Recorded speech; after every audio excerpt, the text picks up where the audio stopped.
She can't escape. The heroine resigned herself, looking around the luxurious room. Expensive shoes and knee-highs covered her bloodied legs. It was even a pity that it would end today. For the first time, her hair was soft and clean, but she couldn't pretend that anything was wrong. A grateful look, a happy expression. She must portray all this in front of the camera in the hope that she will not be thrown out afterwards. The girl sighed resignedly. This wasn't the worst thing they had forced her to do. She could handle it. The orphan put on a forced smile for the camera and batted her eyelashes innocently. The warden looked satisfied, which meant that Davina could even count on dinner today. "Calm down, Davina," she encouraged herself. "This is just another freak using orphans. It will all be over soon." What happened? It suddenly sounded right above the girl. The little one must be scared. And the nasty guy whispered to the warden that she had done a great job. The girl was perfect. Davina's cheeks were already cramping from the forced smile. "Be patient, strong woman."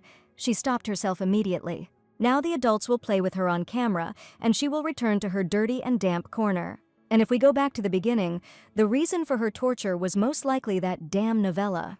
She wandered here and there, enjoying the views and thinking, could she really have ended up abroad? "I'll kill you."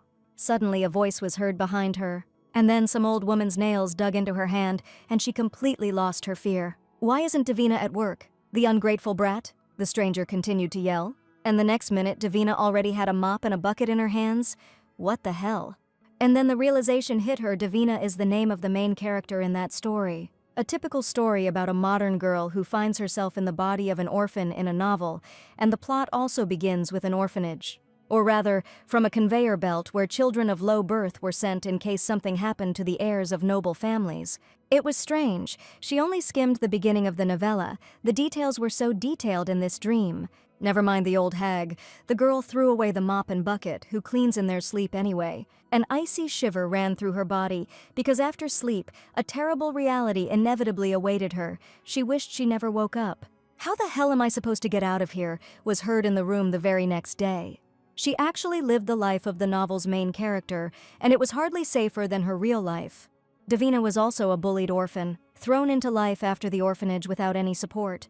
She was 21 and had no future. She was just trying to survive. But now Arana is in the world of the novel, and she couldn't have dreamed of a more perfect escape from reality. And she promised to enjoy all the local freebies, thanking the heavens for her golden ticket. But then her legs gave way again, and to reach a happy ending, she would have to survive an assassination attempt by a serial killer. And before that terrible night, the heroine faces years of persecution, beatings, and starvation. So Davina was adopted as soon as another person entered this body. And to put it bluntly, her adoptive parents were vile people. The heroine, on the contrary, was pure and innocent, ideal cannon fodder. By the way, when the crown prince appeared in her life, the queen also joined the ranks of tormentors. And the prince's half-brother will become the very psychopath who stabbed the poor thing. What kind of life is this? Later, she herself will become queen and go into politics, and for Arana, all this is definitely too much. That's when she decided that running away before she was adopted was a good option. And since the girl knew the plot, earning money was not a problem for her. All she had to do was take a step and slip away from the old woman while she wasn't looking. Worthless brat came from behind Davina, who was allowing her to cool off. It was worth understanding back then that there would be no benefit from a rootless parasite. "This can't go on any longer," the warden roared. The girl's insides sank. If she continued, the woman would sell her. "Get ready to go to Mr. Garmel's farm," the hag added finally. That nasty guy who licked his lips every time he saw Davina at the market, damn. The old woman herself was aware of his quirks and was planning to hand the girl over to the clutches of this maniac. "I, in your opinion, am a beast that can be gotten rid of at any moment." Davin clenched his fists, and she moved towards the warden. "The damned hag is going after her death out of turn." She wished she could say so, but she threw herself at the old witch's feet, begging her to have mercy. "What are you doing?" The woman started waving her leg, trying to throw Davina off. But the girl clung even tighter, vowing to put in twice as much effort. And here she is, an orphan from a poster, who is used to collect donations that flow into the pocket of an old woman. And the spoiled rich people, to wash away their reputation. What a sweet little girl, a man approached. And what does she dream about? Davina immediately tore off a piece of chalk from a piece of pizza and wrote out, "Is to become a large landowner." The girl cleared her throat, meaning to become an artist, and the mustachioed man was clearly satisfied with the answer. What luck, this uncle knows how to make wishes come true. A clawed hand lay on the girl's shoulder. The warden is so grateful to him it's not worth it. The mustachioed man waved it off. It gives him pleasure. The old woman is confident that everyone will soon forget about these ridiculous rumors. This is not the first time she has helped in this matter. And the next morning all the newspapers were full of articles about the miracle that happened to the poor orphan. She and her friends from the shelter will be able to make their dreams come true, all thanks to the Baron's generous funding. What bastards! Davina grabbed the newspaper. They made a philanthropist out of immoral trash. A bag of money, and this nasty guy became everyone's hero. Nothing changes. Making dreams come true is nonsense. The girl scraped off mold and grease with her nails because the hag forbade wasting water, while she herself was filling her pockets with coins and spending them on all sorts of expensive junk. And instead of the promised dinner after the shoot, the girl was left with scraps. The old hag must be gotten rid of at any cost. The heroine crumpled the newspaper. No matter how, but Davina will no longer be a slave. "Come here quickly, you little brat," came from behind her. "Yes, ma'am, I'm on my way," the heroine chirped and obediently trudged out into the street. The capital's main shopping street, where crowds of people flicker by. How Davina hated it. After all, danger was waiting for her behind every colorful counter, and she needed to get out of here as quickly as possible. Buying carrots and celery and then going to the tailor's shop. Why is it such an easy job? Maybe I should just take the opportunity and run away while the hag is not around. The girl walked down the street, not noticing how she was surrounded by a crowd of people. "Hey, look!" Suddenly came the voice from the crowd, the same ragamuffin from the newspaper. "Poor orphan. It's hard for her without her parents," the vile offspring shouted and threw a piece of dirt at Davina. And their mother just giggled at the antics of her offspring. "I hate it," the heroine bit her lip. This one is somehow dirty and unsightly, but it's definitely the same girl from the article. That's why the old hag sent Davina to the market. Damn black PR. After this noise, the old woman will be able to extract money from the Baron in order to supposedly support his legend. "So you love to draw," the boy hissed, "but isn't that too much of a luxurious hobby for a shameful orphan?" They heard that the disabled children from the shelter were given a lot of money, and that then the clothes were dirty. "Arana stinks," her classmate squealed. The second girl noticed it too. They are the same everywhere. And the best thing the girl could do was ignore them. A sharp stone flew at her head, and Davina immediately felt pain in the back of her head. These degenerates. She clenched her fists, and the vultures were just waiting for her reaction. Overcoming herself, the heroine nevertheless turned away and walked away. "How dare you ignore us?" the guy shouted. "Throw this at her. Let her know her place," came from behind Davina. "A bunch of embittered degenerates," she threw out. "What's their problem?" But it was too late. A huge pile of stinking garbage was already inevitably flying towards the poor thing. The girl put her hands out in front of her, naively believing that this would protect her from the stinking avalanche. And it seemed to work. Davina opened her eyes. Nothing had happened. Someone's back blocked her view, and to be honest, she had no idea who it was. "Unfortunately, having parents is no guarantee of upbringing," the savior said in a steely voice. Davina looked at the boy warily. He had a noble appearance, and his deed was good. Cold sweat was running down her face. Wasn't she safe now? For some reason, she suddenly felt so anxious, and a disgusting lump formed in her stomach. And it seemed that those brats also sensed something and began to back away. And then Davina began to choke with fear. Her throat was tight and her lungs were burning. Suddenly, a sharp, unbearable pain pierced her right side. What the hell? The girl ran her hand over the place but found nothing. What kind of strange feeling was this? While Davina was losing consciousness in the background, the stranger was serenely adjusting his hair. "These brats still haven't run away?" The brat took out a knife and shouted, but his voice trembled treacherously. "Who is this guy?" "Even if he knew who he was, what would change?" the stranger growled, baring his teeth. At this point, the scoundrels huddled together and prepared to attack. How dare some stranger interfere in their affairs? The blade of a knife flashed in the teenager's trembling hand, while the stranger, on the contrary, was frighteningly calm and cold-blooded.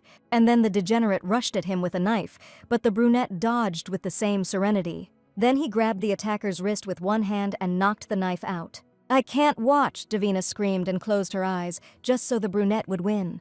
And then the stranger casually threw a knife at the brat, as if he had gone to buy bread. He said it quietly, but his voice alone was enough to make them jump up and run away. "Was he raised by ninjas or something? We'll tell Mom everything," they shouted as they left. Davina tried to squeeze out words of gratitude, stumbling over every word.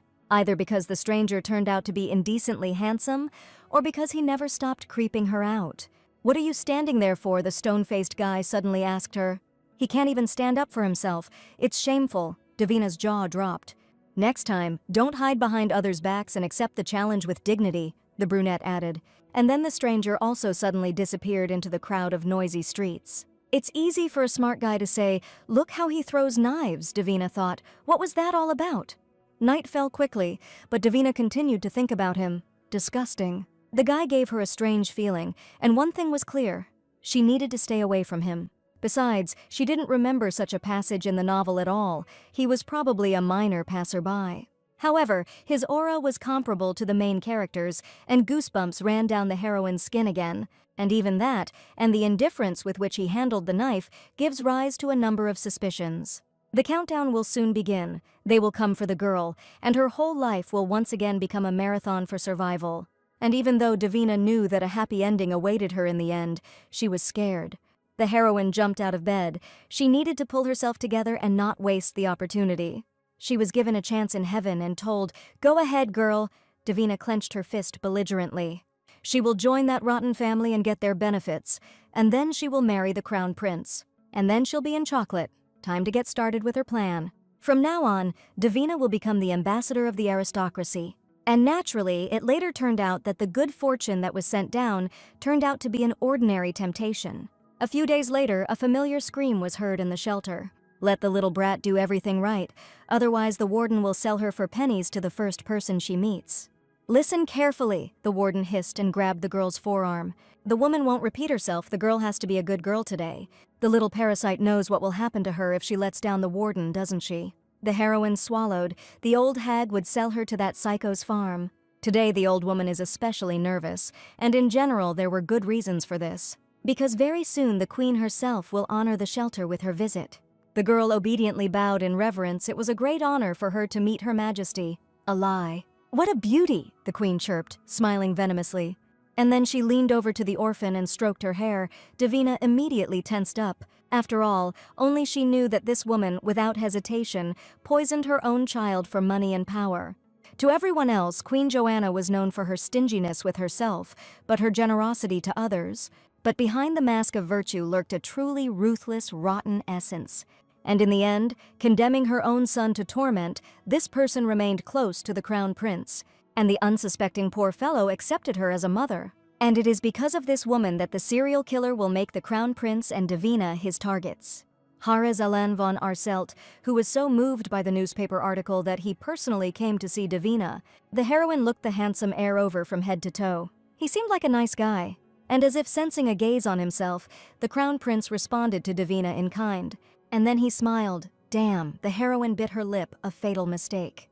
Hearts appeared in her eyes, and her face and ears were hot like lava. How gloomy. The girl clasped her face with her hands. Could it really be because of the plot of the novel? Seriously, she fell head over heels in love from the first second. The girl slapped herself on the cheeks. Pull yourself together, wimp. Without giving in to plot twists, Davina must set this handsome man up with her half-sister to survive. In general, now a feeling arose that she had already felt before. Then a sharp pain shot through my ribs and the feeling disappeared. No, Davina shook her head angrily. It had just seemed that way to her then. The girl beat herself in the chest belligerently. You can do it, Davina, and then heard giggling behind her. It turned out that the heir to the throne was laughing at her. Why was he laughing at her? It seems that the heroine won't even have to do anything to attract the attention of such an important person. You need to throw all this romance out of your head and focus on the main thing, her rich future. Forgive me for laughing. The crown prince suddenly addressed the orphan. Davina, right? Asked the prince in a velvety voice. He read about her in the newspaper. So she dreams of becoming an artist. Davina swallowed nervously. The blonde immediately started asking about her supposed dream. Nasty stuff. Now it will begin. Who is her favorite artist? What is her favorite style of drawing? We urgently need to divert the prince's attention. Davina came close to him and whispered, I want to share something. Seeing herself in the mirror, she noticed that her hair was quite light, and His Majesty knew why. The girl raised her index finger like a scientist because Davina was blonde. The heir to the throne's jaw dropped. Damn, the heroine bit her lip. You can't laugh. the blushing girl whispered and looked away from the target. Otherwise, she would be accused of insulting a royal person. Cold sweat was already dripping down her face. The crown prince, on the other hand, began to think seriously about a new color theory. What? The girl stared at the air in bewilderment. Stop thinking about nonsense. And His Highness had breakfast this morning, the girl blurted out impatiently. Davina was eating some soup with bread. She absolutely loves to eat. The warden said that the girl eats like 3 men, but she calls it talent. And she added in conclusion that if she and the crown prince had a competition, she would have crushed him. And the future ruler just looked at Davina without making a sound. It seemed she had gone too far. The heroine swallowed nervously. In this dimension, children are not executed, right? Damn, why is she so carried away? He's just a typical rich heir. The girl began to look around for escape routes. It seemed she could jump out the window.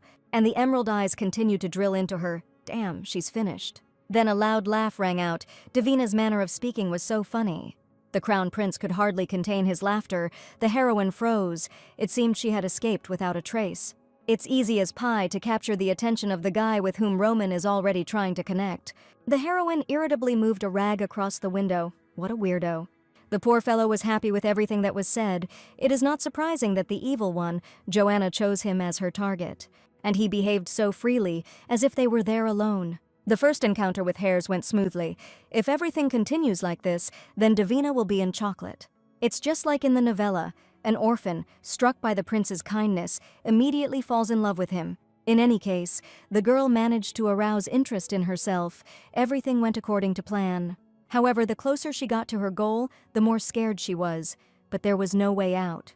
Davina clutched the dirty rag. The mechanism was set in motion, and now she would always be in danger. A photo of her and the crown prince smiling at each other was published in a daily newspaper, meaning an antagonist will soon emerge. A motionless figure stood in the darkness, sir, a voice behind him said warily.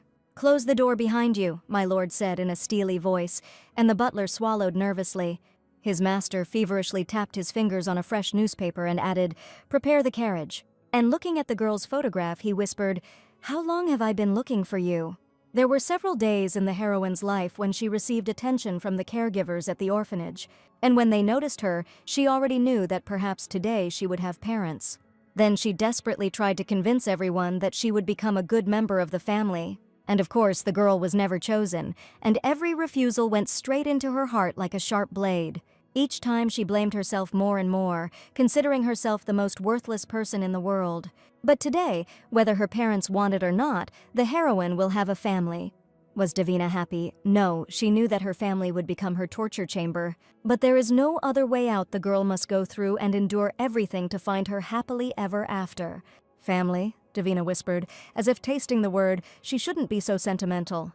Think about being used and abandoned again, the heroine reminded herself and clenched her fists. Davina slapped herself on the cheeks. While she has the opportunity, she needs to dig up dirt on this guy. And then she will run away with his goods and open her own business, just as she dreamed. And he will enter into a contract marriage with some rich cutie. Having left the nasty guy with nothing, Davina is here for a better future. So she just needs to keep a low profile and give the crown prince to that heiress. Come in already, the old hag said in a steely voice, as if sensing her appearance at the door. Why are you standing there? Say hello quickly, you little brat, the warden hissed at her. A shiver ran down the girl's spine, wondering if she could withstand everything he had in store for her. Damn Fard Vis. It was he who helped the evil queen from the Vis family ascend to the throne. But he quickly realized that she was using him, and in order to strengthen the power of the Vis, there was only one option, to establish contact with the crown prince. But the duke had only one daughter, and she was obliged to inherit his title. That's when he needed another girl who would become expendable in the political arena. So Duke Vis came out to Davina, glad to greet his lordship, she whispered. However, he did not answer her, and she is smart, he only asked the warden coldly. And the old hag assured him that the girl was smart and very resilient. For this guy, Davina is dust, her face twisted with anger. No way. The heroine squeezed between the adults and yelled another greeting right in his face. And then, with the most innocent look, she blinked her eyelashes. Having such a family was her dream. Davina heard that my lord had a daughter. The man immediately tensed up. That's right, the Vis family has one heiress, he stated in an icy tone, watching her reaction. Davina smiled, confident that they would make each other's lives better. The girl also prepared a gift for Duke Wis, a ribbon that the crown prince had recently given her. Of course, Davina didn't expect the Duke to wear it, so she wanted to give it to the Duchess. "The Crown Prince, you say?" the Duke hissed, as if noting something for himself. This was the best thing the orphan had, the Duke grinned. Why give the best to someone else? Davina paused dramatically, sharing what's most precious with those you value most. And it was the pure truth. In her favorite fairy tale, the bear cub lived happily with his mom and dad, and they shared everything. The girl hugged a tattered book she had dreamed of a family all her life. Davina blinked her eyelashes. If the Duke accepted her, she would never be greedy. There was a glimmer in his eyes, wondering if she could keep her promise. The girl shouldn't be greedy because Duke Whis will provide her with everything she needs, and even more. And then he extended his hand to the heroine. If Davina is not greedy, then she will not have any problems. She just needed to be obedient and grateful, and the warden, unable to bear it any longer, pushed the little girl closer to the Duke. A predatory smile appeared on the heroine's face, and the game began. Davina realizes how undeserved this thing is for her, so she hands it over to her master. And of course, this is not something that is given away voluntarily. The girl put on her most innocent smile. The uncle should count that for her. A keen gaze peered into Davina's face for a long time. Noting something for itself, she was quite cunning for her age. "That's what it takes," Duke Whis suddenly said, relaxing his shoulders. "It's strange. The Duke found excellent material on the first try. Prudence is valued in the House of Whis." "Thank you for appreciating me," the heroine immediately chirped, but the hag's iron claws dug into her shoulder. "Damn," the girl grimaced. "It hurts so much," but the Duke continued. "It's better to be calculating than stupid." "It's wonderful that the children at the orphanage are receiving proper guidance," the old woman immediately beamed. "What is this guy talking about? They treat cattle better than this old woman treats Davina." Of course, the girl is like a daughter whom she raised with love. The hag babbled and clenched her claws tighter. "Well, that's it," the heroine decided to herself. "Now the old woman is no longer needed." "Director, why are you hurting me again?" Davina squealed, her previous abrasions not even having healed yet. "What are you talking about, child?" the warden immediately chirped. The woman immediately bowed apologetically. She was so ashamed. The girl sometimes lied like that, no matter how much she tried to teach her not to. A heavy hand grabbed Davina's hair and pressed her head down, suppressing the rebellion. What a beast. And no wonder, in this damn place everyone uses childhood fear as leverage. Finally, Davina simply has to give the old hag a good hard time. The girl was guilty. She must have imagined it, because the director always took such care of her. And he also spoils Davina even though she doesn't deserve it. Could their relationship really be that good? The Duke doubted. "Of course," the heroine chirped. Her aunt gave her a wonderful corner in an abandoned attic. And even though it was very drafty there at times, and Davina almost froze to death, like the little match girl. Not everyone is lucky enough to get a personal corner and experience the role of the unfortunate heroine with matches. And the straw instead of a blanket made her immerse herself in fantasies where she was a knight seeking refuge in a barn. On Thursdays, she also got especially tasty leftovers. The Duke roared rather sharply. "The shelter has so many generous donations, it's even curious where all those contributions went." "Another snake pit," the man hissed. "Expect me to return soon," the Duke added in a steely voice, "and this meeting will be the old woman's last. It's time to go. Let the butler take care of the paperwork. The Duke has chosen that girl over there." "Bite me, old hag," the heroine whispered and stuck out her tongue. "The evil one will finally get what he deserves." And then a shiver ran down the girl's spine. The Duke stood right above her, and it seemed he saw everything. "There is a carriage downstairs. Bring your things," he said crisply. "The adults will decide the rest of the issues." Davina didn't need to be asked twice. She immediately rushed out of the room. Goodbye to her poor life. And the adoptive father watched her carefully. It seemed that his plan would be realized much faster. "It's crazy." It resounded throughout the entire Duchy of Whis. "Are these gates made of gold or something? This guy is indecently rich even for a novel, and how did he make such a fortune?" The girl's jaw dropped, and the face of the head of the duchy changed dramatically. And where was Catherine? The butler stammered that her grace was unwell. The Duchess had a migraine again, and young Mrs. Isabella is now looking after her, the servant added fearfully. "It's begun," the heroine thought to herself. The Duchess and their daughter Davina were the ones who got it the most. Catherine and Isabella were furious after the adoption of the orphan, which slowly caused a rift in the family. And Fard Vis, without asking anyone, did everything in defiance and brought Davina into the house. As a result, she was beaten, starved, and even poisoned by the maids.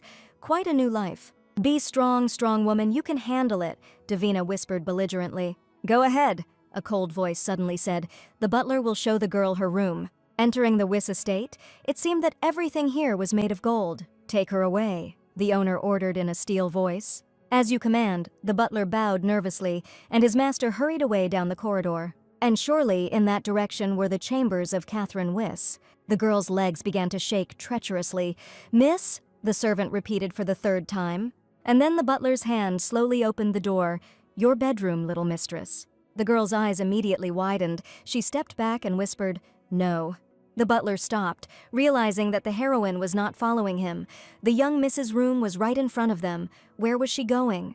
That's not true, Davina said, and Sir William immediately turned to look at her in fear. The girl's cheeks stung with salty tears and she kept repeating, No, no, no. Cold sweat immediately poured down the poor guy's face, wondering what had happened. The heroine bashfully covered her tear-stained face and wiped away her tears with her sleeve. She was fine. It was just too perfect to be true, she sobbed. A dark, damp room with mold and a huge heating bill is her reality. The days when she shared her home with cockroaches and rats, shuddering every night from someone's touch. Farewell, hungry and terrible past. She will remain in luxury and wealth forever. The head of the estate immediately came running to the heart-rending sobs, asking what the hell was going on here. The butler immediately swallowed nervously. The girl suddenly began to cry. He had nothing to do with it. Sir William didn't know why she was crying. Davina wiped her nose with her sleeve and declared that her uncle had nothing to do with it. The Duke was immediately puzzled. It meant the girl didn't like her new quarters, but surely there would be at least something to her taste in the estate. Hearing this, Davina started crying again. Everything was wrong. She was just too happy. The bed is so huge, the girl jumped up and down, and now she even has her own carpet. And how did this guy make such a fortune? Although on the other hand, what difference does it make? Davina ran up to the Duke and grabbed his hand. Whether he was being evil or not, she was so grateful to him. The girl continued to shake his hand, sniffling. She was forever indebted to her uncle. The Duke stood dumbfounded, staring at the child choking on tears and snot. It was strange. And then he suddenly turned away, barely holding back his laughter. And by the way, the butler did exactly the same. Davina tilted her head questioningly, asking why they were laughing. I don't care. The heroine immediately waved them off, because now everything is perfect for her. The girl quickly wrapped herself in the new blanket. It was amazing, as if she were in a fluffy cloud. Tears began to flow from her swollen eyes again. Davina had hit the jackpot. The girl folded her hands in front of her. For a room like this, she would fulfill any of the Duke's whims. The heroine even intended to be friendly with his wife and daughter. In the morning, she woke up as a rich young lady, and for the first time she slept so sweetly. I need to quickly wash that pretty face that has provided me with such a luxurious life. Someone even made sure that the water for washing was cold. It was so invigorating. Davina hurried to get dressed, as she was eager to fill her belly with the rich people's exquisite dishes. Suddenly, hurried footsteps were heard right outside her bedroom door, but no one entered. How strange, the heroine thought to herself and shouted loudly, Come in! However, it didn't work. Davina looked questioningly at the door. So what was that?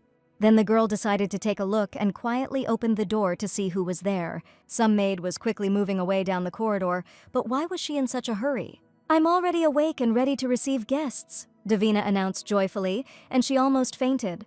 Cold sweat was running down the maid's face, but there was no sound in the bedroom, she said nervously. Davina was used to waking up early, but the maid's fingers were red. It seemed the water she was carrying was icy. Wait a minute. The realization of what happened immediately hit me in the head. What a viper. On her first day at the mansion, a group of maids bullied Davina and forced her to wash her face with ice-cold water. After all, the nobles preferred warm clothes, and of course, Isabella's maids were the ones who mocked the heroine the most. However, according to the plot, the main character was like a tank and immediately walked over the scoundrel, publicly humiliating her. Well, her habits from a poor life did not even allow their conflict to begin. The maid pushed the basin towards the girl. Time to wash up and get ready for the day.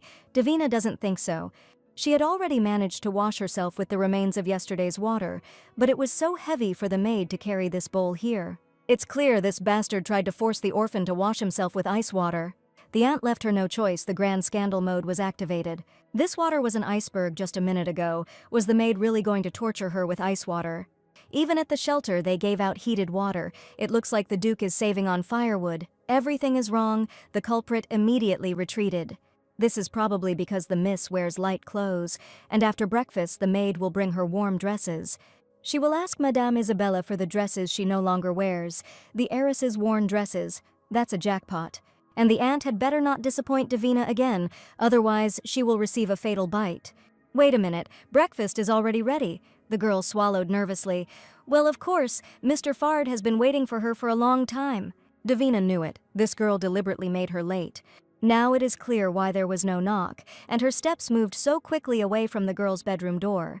This woman is from the very bottom and believes that this is the only way to win the master's favor. It turns out that feeling envious towards yourself is so pleasant. The heroine would prefer to get even with her gracefully, but the big shot won't like any extra noise in his house. So Davina will just do little by little mischief to her. She grabbed the maid's skirt and squealed, "Auntie, quickly take me to the Duke."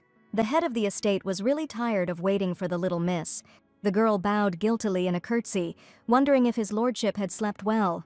The Duke invited her to the table. Davina's preparations took a long time. She was unaccustomed to accepting help. The heroine looked around the dining hall, which meant that they would be the only ones at the table. The Duke nodded. It was clear that the rest of the family did not want to see her, but who cared? After all, it means that all these wonderful dishes are only for Davina, and they plan to serve such a breakfast every day. Being rich is so cool. Noticing the girl's confusion, the Duke immediately assured her that she need not worry about her manners. It wasn't her fault that she didn't have the opportunity to learn. The heroine nodded dramatically. To put it bluntly, Davina didn't think about manners at all. She couldn't decide what to destroy first. But if a big shot insists, then she won't be shy. The servant's jaws dropped. And when Davina stuffed the whole leg into her mouth, the servants almost fainted. At the shelter, they said that the girl could chew on stones. The Duke's face instantly took on a threatening look, which meant that the woman was forcing the girl to eat pebbles. Not quite, that is, to some extent. The heroine chirped tragically. The old hag would have broken her teeth and spit them out on the concrete pieces of bread, poor little thing, the maids whispered. When prying eyes are on her, Davina is forced to take a break from eating and pretend to be unhappy. We need to have time to enjoy this wonderful food. Greedy chomping could be heard in the hall. Suddenly, the Duke put his spoon down on the table with a loud bang, and the room immediately fell silent. Davina remembers saying she was aware of the older prince's attention, he said. The girl nodded warily. In that case, the young miss should understand who Duke Fard is. The heroine nervously swallowed a large piece of food. She had heard that the only person above Duke Wyss was the Emperor himself. He immediately asked who said something like that. The author of the novel is an old man, Davina thought to herself, and with the most serene look stated that she had read about it in a book. The girl can read. It's amazing. Well, she was spying while others were studying. And in the end, Davina had some success, a blatant lie. The local dialect was no different from her native one. That was her secret. And praise be to the unknown novelist, Davina knew everything about everyone here. And does the girl understand why she was adopted? Asked the Duke. Well, of course. Davina had heard that raising a large number of children was a requirement for high nobles. While one inherits the title, the others are used to create connections through marriages. It seems the teachers at the orphanage have very long tongues. Davina said in a steely voice that no one had told her this, but life in the shelter had taught her a lot. Illegitimate children were often kept alive for insurance purposes, and many of the boys who shared her fate in the orphanage actually have rich biological parents. And if something happens to their purebred brothers and sisters, they can return to their family. Otherwise, they will continue to grow up there until they reach adulthood, which is why people like Davina were taught manners. Having lived in different places, she immediately noticed the difference between the Curtis shelter and others. And I immediately understood what was happening within its walls. A deafening silence fell over the refectory. The girl is clearly quite intelligent, but the Duke swears that he is not her father. So Davina understands why they chose her, the Duke repeated once again. The girl clenched her fists. He would suspect something was wrong if she was talking too much.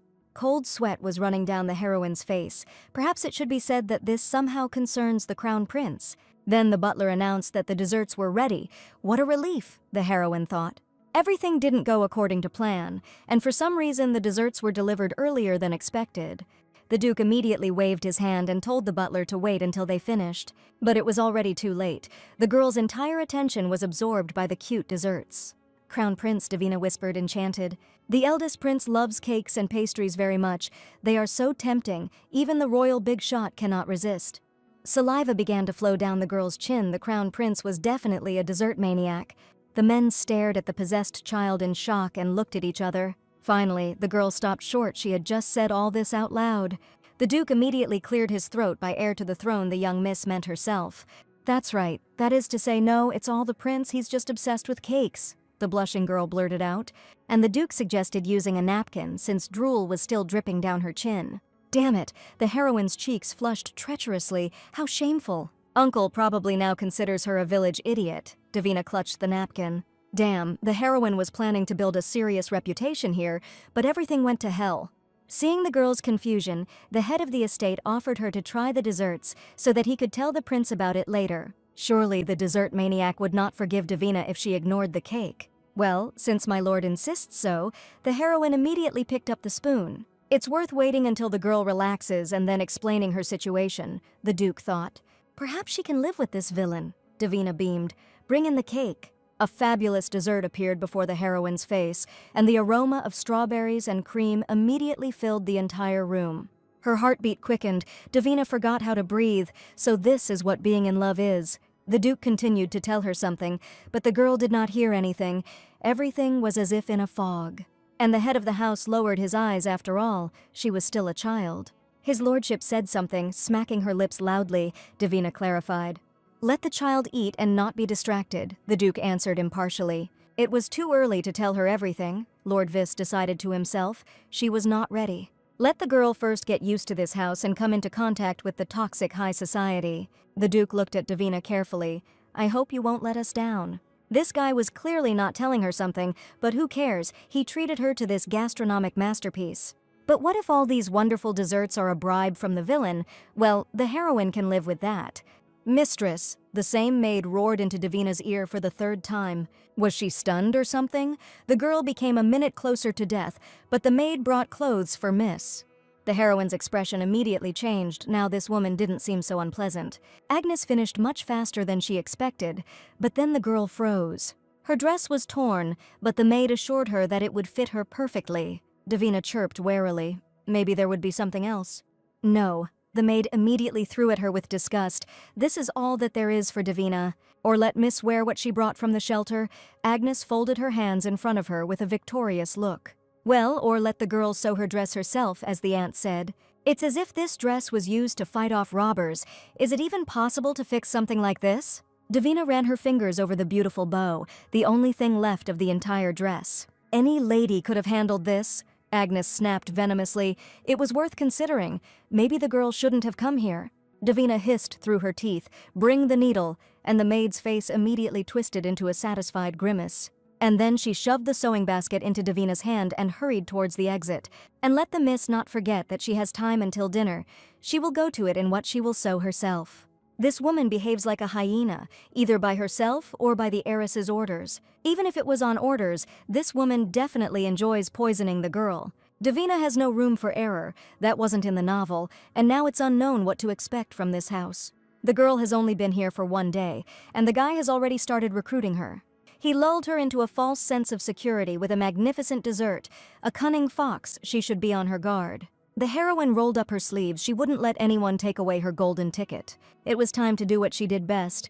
Davina would never go back to poverty again. Divine sewing skills activated, the heroine raised the needle up in a warlike manner. The skill of precise measurements has been launched. These rags will become a masterpiece in her hands. If only I could just shout out some spell or call the fairies for help.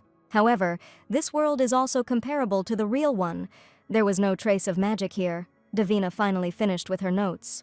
However, sewing clothes always came easy to her and paid off handsomely. At one time, the heroine earned a good living by knitting and sewing dresses, but that woman doesn't know who she's dealing with. So in this world, Davina is a jack of all trades, but she's unlucky. Surely, that evil woman in the cap is sure that the girl will show up for dinner looking like a ragamuffin.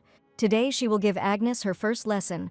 Davina cut off the hem of her dress in one movement. A tired sigh was heard at the end of the corridor. This girl turned out to be smarter than expected. And as fate would have it, the Duke managed to pull an ace out of the deck of cards on his first try. Although he sometimes behaves like a barbarian, he is not inferior to Isabella in resourcefulness, despite the age difference. "Father," came a sudden cry from behind the Duke, and his face immediately changed. "The orders have been completed," the heiress added coldly, and the head of the family turned to look at her warily. Isabella is his only daughter, unmatched in insight, and usually does not show emotion. But as the next head of the Wyss family, her composure is only an asset. From an early age, teachers assured her that the heiress was a true genius and more than worthy of inheriting the title. "Isn't it because they're putting too much pressure on their daughter?" Catherine hissed, and a cold sweat ran down the teacher's face. "No," the Duke told her in a steely voice, "Bella must meet the demands of the successor." Naturally, the heiress confirmed with the same composure. "This girl is destined to lead the Wyss family and expand its influence, and she will succeed." Or rather, that was the plan until one day Isabella said, "Dad, I want to marry the eldest prince." "Nonsense!" The father punched him angrily. How could he allow his smart girl to give up her roots and become part of another family? The Duke knew his girl well and understood that someone was manipulating her. Even if his daughter's love for hares is genuine, Bella is not one to let feelings get the better of her mind. Her nasty voice echoed in his head she would be glad to see Isabella as her bride. "Damn it!" Steel flashed in the Duke's eyes. Joanna was to blame for what happened. The vile girl forgot who helped her ascend to the royal throne and dared to manipulate her daughter from behind the scenes. This can't be allowed to continue, but changing Isabella's mind won't happen right away. This is the reason why the head of the duchy brought Davina here, who will easily win the heart of the young prince, and then Joanna will be unable to do anything. "Derek!" The Duke roared at once. The butler immediately appeared in the doorway. "Whatever pleases his lordship." "Let Derek ask Isabella to go shopping with Davina." The butler's face twisted nervously. "Excuse me," he said cautiously. "My lord wants his daughter to handle this personally." This case would be more suitable for Catherine, but his wife refuses to see both him and the girl. "The fact that the girls are the same age will help them choose suitable clothes," the Duke added. "It will be done."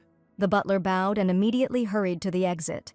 "Catherine," the Duke said again, left alone with himself, his cheeks immediately flushing. Of course, the wife was categorically against an orphan from the shelter in their house. And when her husband brought the girl into the house without her consent, to put it bluntly, Catherine was furious. The Duchess screamed that she hated the scoundrel, that he only thought about himself and didn't give a damn about her and her daughter. The head of the duchy clenched his fists and whispered they left him no choice.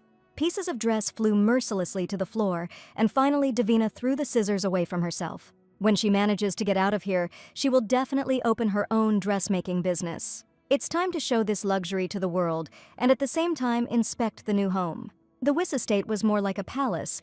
Well, Davina would get used to it. However, the heroine constantly felt someone's gaze behind her back. Damn, all the maids in the estate couldn't take their eyes off her, and a shiver ran down the heroine's spine. And as soon as the girl passed by, a poisonous whisper immediately began to echo behind her. It's understandable. Some orphan was walking around in a luxurious dress on the estate of the second person in the empire. Poor Fard, Davina thought to herself. He was in a difficult situation now. Trying to calm my wife and daughter and not forgetting about the new baby at the same time is quite a challenge. Dirty, worn-out shoes stepped onto the honorable path of glory of the Wyss family. From each portrait, someone powerful and dangerous looked at her, and for some reason Davina felt uneasy. Suddenly the girl froze in front of one of the portraits and gasped. This must be a portrait of the former head of the Wyss family, but he doesn't look like Fard at all. What was strange was that the heroine immediately dismissed these thoughts. She couldn't get involved in anything. But then the girl's attention was drawn to a family photo album, or rather, to one strange detail. The photographs only showed Catherine and Fard, and a few others whom the heroine could not recognize. And to put it bluntly, Catherine was a stunning goddess. That damn writer clearly overdid it. Even on the pages of a novel, it's illegal to be so beautiful. Davina is the main character here, isn't she? It shouldn't be like this, the girl whispered, turning the next page of the album. The next photo looked strange, or rather, one particular detail. Davina ran her fingers over the photo. And just as the heroine was about to pull out the photo to take a closer look at it, she heard from behind her, "There you are, you bastard." Davina immediately turned around in fear. That was what they only called her at the shelter. Tenacious fingers wrapped around her wrist in a flash and squeezed tightly. The little brat couldn't get away. "Petty thief!" the maid roared. "How dare this ragamuffin steal the young mistress's dress?" Davina stared at the screaming maid with a stony face. What was this woman talking about? The girl changed her dress while sewing. What is her problem? It's a lie. The maid didn't give the freeloader such an elegant dress. On the contrary, the maid found the most worn and dirty clothes for this wretch. What a dumbass. She just went and spilled it all herself, and realizing this, Agnes immediately stopped short. "This is not the point," the maid immediately snapped, but Davina was slowly moving towards her, and this was precisely the point. So there were other dresses. Agnes's face immediately turned purple. Everything was completely different. Davina's grin spreads predatory. She's already starting to believe her. And then, with the most serene look, she extended her hand to her, the girl ready to listen to Agnes. "What is this little brat talking about?" Agnes roughly pulled her hands back. "No way." Davina clenched her fists. "Agnes will succeed. Let her confess her sins, and she will feel better." The maid was furious. How impudent! It didn't change the fact that the scoundrel stole the young mistress's dress. Davina rolled her eyes, which meant the nasty woman continued to say so, although the girl was wearing the same dress that Agnes had given her herself. And if the maid thought he was so stylish, it means that in addition to beauty, Davina is also talented. Agnes roared with rage and dragged the poor thing down the corridor, the vile mudblood. "Let's see if you'll behave like this in front of Madame Isabella," the maid hissed. And the next minute, an insistent knock was heard in the heiress's private chambers. "Madam, it's Agnes." Now the nasty girl will start talking vividly. The maid pulled Davina into the room. A stern voice came from the room. "Let Agnes come in." Davina looked at her with a stony gaze. "Here she is." The maid began to drag the girl inside by force, and when she went, she met resistance. The little girl tried furiously to pull her wrist out of her steel grip, and it worked. It's time to teach the evil aunt a lesson. Something flashed in Davina's eyes.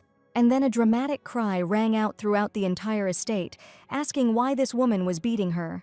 Afterwards, Davina flew into the wall, hit the table, and tumbled down the corridor. And she fell right at the feet of Isabella's maids. "What the hell is Agnes doing?" was immediately heard in the room. Davina put on her most miserable look. Agnes swallowed nervously, but she only pushed her lightly. The girl began to pretend to have convulsions and cough up blood, thinking that she was talented in everything. The poor thing is fine. The maids immediately surrounded her, offering their help. Why did Agnes throw the girl? She was brought by the owner, and sweat was dripping down the culprit's face. "Enough," she said in a steely voice, and Davina immediately looked up at Isabella. What was wrong with her? The heiress's hair was like hot lava, and it looked beautiful. But in the general family photo, Isabella Weiss's hair was mint-colored, which was strange. The heiress quickly turned away and thought about something. It seemed that Davina was about to be sentenced. And then Isabella said wearily, "Sophie, call the family doctor here." The vile maid stared at her mistress in bewilderment and let merrily put the girl on the bed. "And finally," she added in a steely voice, "Agnes would do better to explain." The predatory gaze moved to the victim of the beating. "Hey, you over there." Davina immediately froze in alarm. What was this girl's name? The heroine chirped her name with the most innocent look. Isabella doesn't like it when things like this happen. None of her maids are to treat another person rudely, and Isabella is responsible for this. The heiress asks her to allow the doctor to examine her, to make sure that Davina is okay. The girl began to back away, assuring that she was fine. "I insist," Isabella growled. "This is not just a whim, it is her health, and it is also an order," the heiress said with frightening pressure. Davina felt like a defenseless rodent in a predator's lair and obediently nodded her head. The maid immediately helped her to get settled on the bed. It was all strange. In the novel, this redhead was a real pain, but now she's quite all right. The heroine did not remember all her atrocities. She only knew that she had strained Davina's nerves to the limit.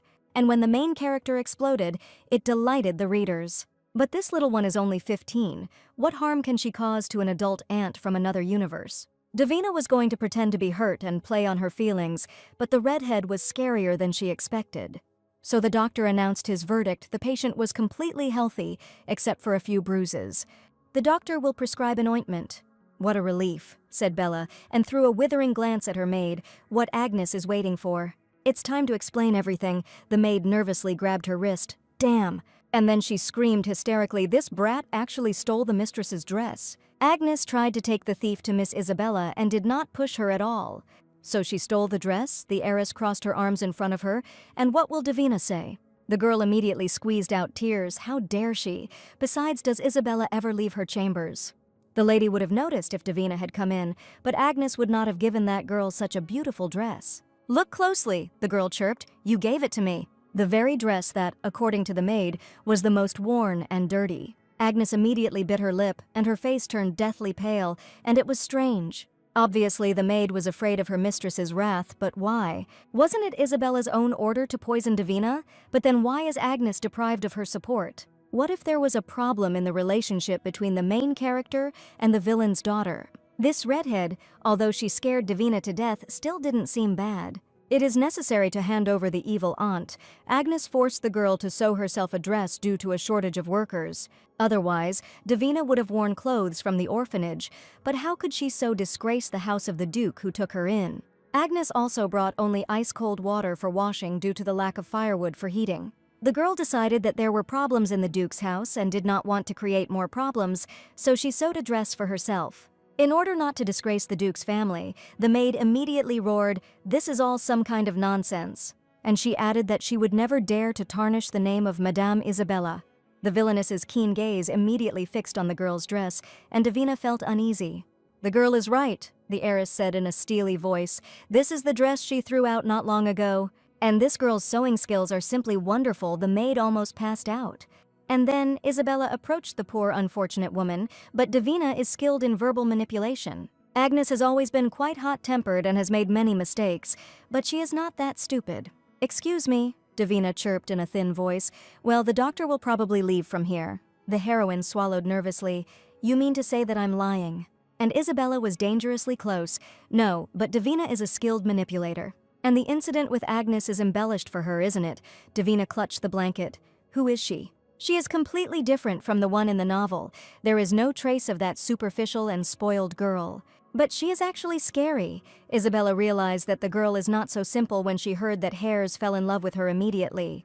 In any case, Agnes behaved inappropriately, and Isabella apologizes for her. And he also promises that this will not happen again, and what is wrong with this villain? A rich heiress personally apologized to a peasant orphan for her servant, and where has such a thing ever been seen before? Her nobility of soul is blinding, more than the sun. Stop.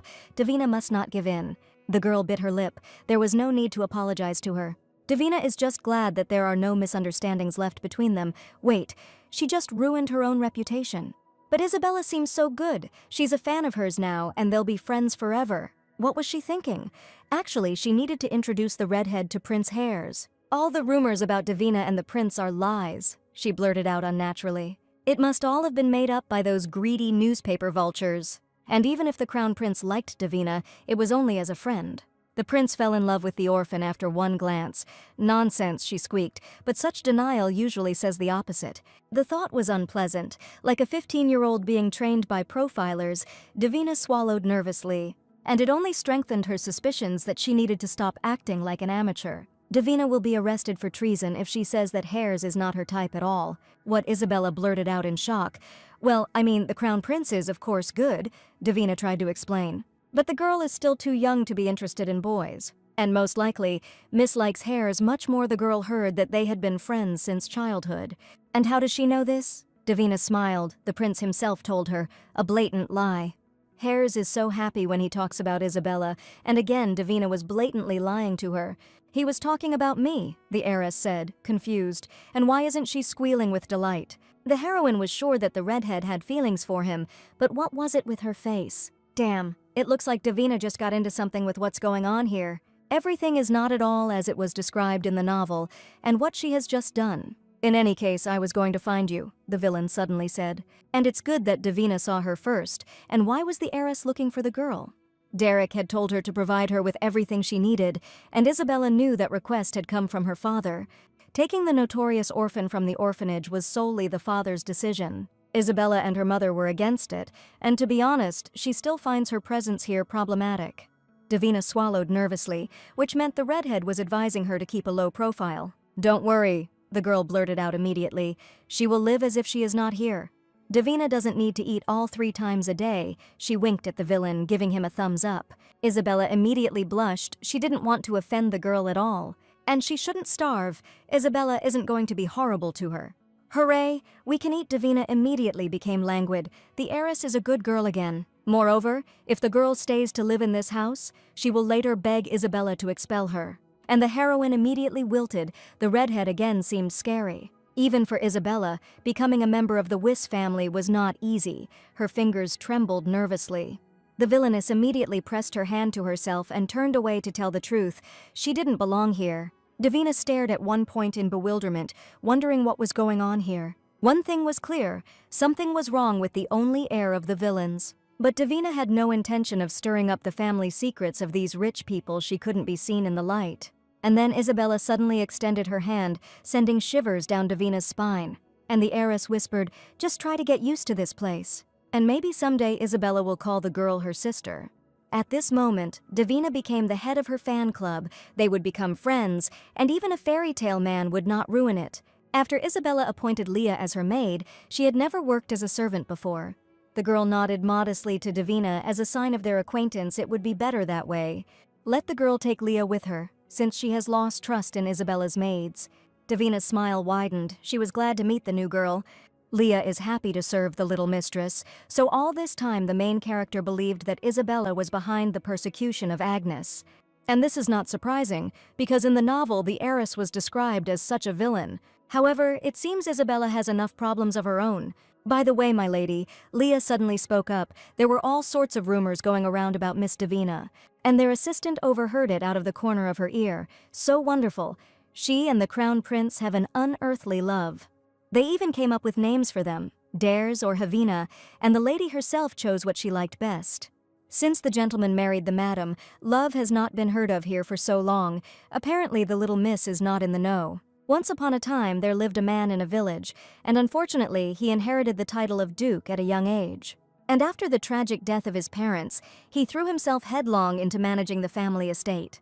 He was so carried away that at the age of 28 he remained single, which was unthinkable given his unearthly beauty, wealth, and coveted title. And of course, almost all the young ladies of the capital dreamed about him. However, alas, the heart of the young aristocrat was always as impregnable as a rock, until a 16-year-old girl appeared on the horizon, barely having time to go out into the world. The beloved daughter of the Marquis Ludini vowed to win the heart of the inaccessible young man at any cost. Then she plucked up her courage and started a conversation with him. "Let me invite you to a waltz." "Find another companion," he snapped, having no intention of letting such a young lady get close. Then no one could have imagined that this was only the beginning. The young lady pursued the Duke for 3 years. And in the end, she despaired of a plan that no young lady would have dared to undertake because of pride. 12 years older, I won't allow it," roared Marquis Ludini. He even dared to refuse his precious daughter. He completely lost his fear. The Marquis will force the scoundrel to agree to a meeting. And under the relentless pressure of these two, the poor fellow finally agreed. Although the young man still did not give up hope of getting rid of the harassment of the capricious heiress. But during their meeting, something unexpected happened, something that served as a reason for their rapprochement. And soon the two were discussing their future engagement. This is how several years of harassment, threats, and blackmail turned into a romantic story. It turns out that Catherine took poor Whis by attrition, and where is there any romance here at all? Davina listened to the maid's story for a whole day, but something didn't add up. I know, Leah smiled. Mistress Catherine is running after a man, knowing her. It's hard to believe. But overall, their mistress is a real cutie, the assistant chirped. Even their master, known as a piece of ice, melted before her charm. And again, everything was wrong in the novel. Catherine was a cruel and calculating woman. But here she was spoken of as a sweet and charming lady, which meant that Fard was a devoted and loving husband. And she always considered him a rotten politician with no feelings for others. This means that the Duke wanted to test Ioana's influence on his daughter, and that's why he adopted her against the wishes of his beloved wife. And someone planned to use this family only as a means of escape, Leah is very aware.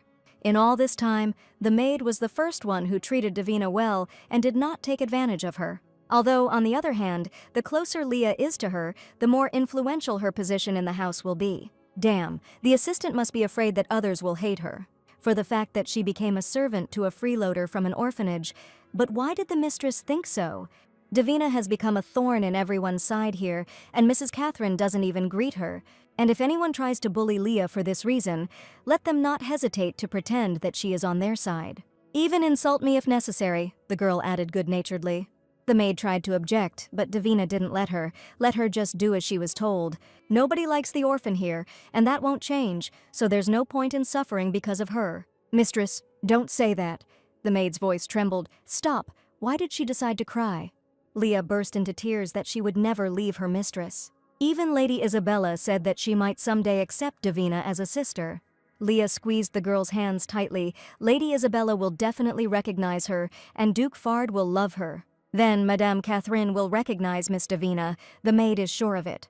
Nonsense, the girl thought to herself. Fard is just using the well-known orphan from the newspapers. And Catherine considers her filth and will never accept her as her daughter. And it doesn't matter at all whether Isabella will consider Davina her sister or not. Since the Duke only took Davina to set her up with the prince, this competition will alienate the girls. So, unfortunately, Leah's words were never destined to come true. For some reason, a small ember of hope still smoldered inside the girl. How stupid she is, every time you want to believe her, but in the end it only hurts more. And the warm palm of the maid continued to stroke Davina's hands. "Don't worry," she whispered warmly. "Everything will be fine." Her life before waking up here was terrible, and the heroine will not allow this to happen again at any cost. Davina was going to be happy here, no matter what it took. The girl will think only about her own happiness and love herself for everyone. All the same, in this parallel there is still no one who will love her. And of course, with the first rays of the sun, the heroine ran to fill her stomach. Such a sumptuous feast in a huge dining room, and there was not a soul around.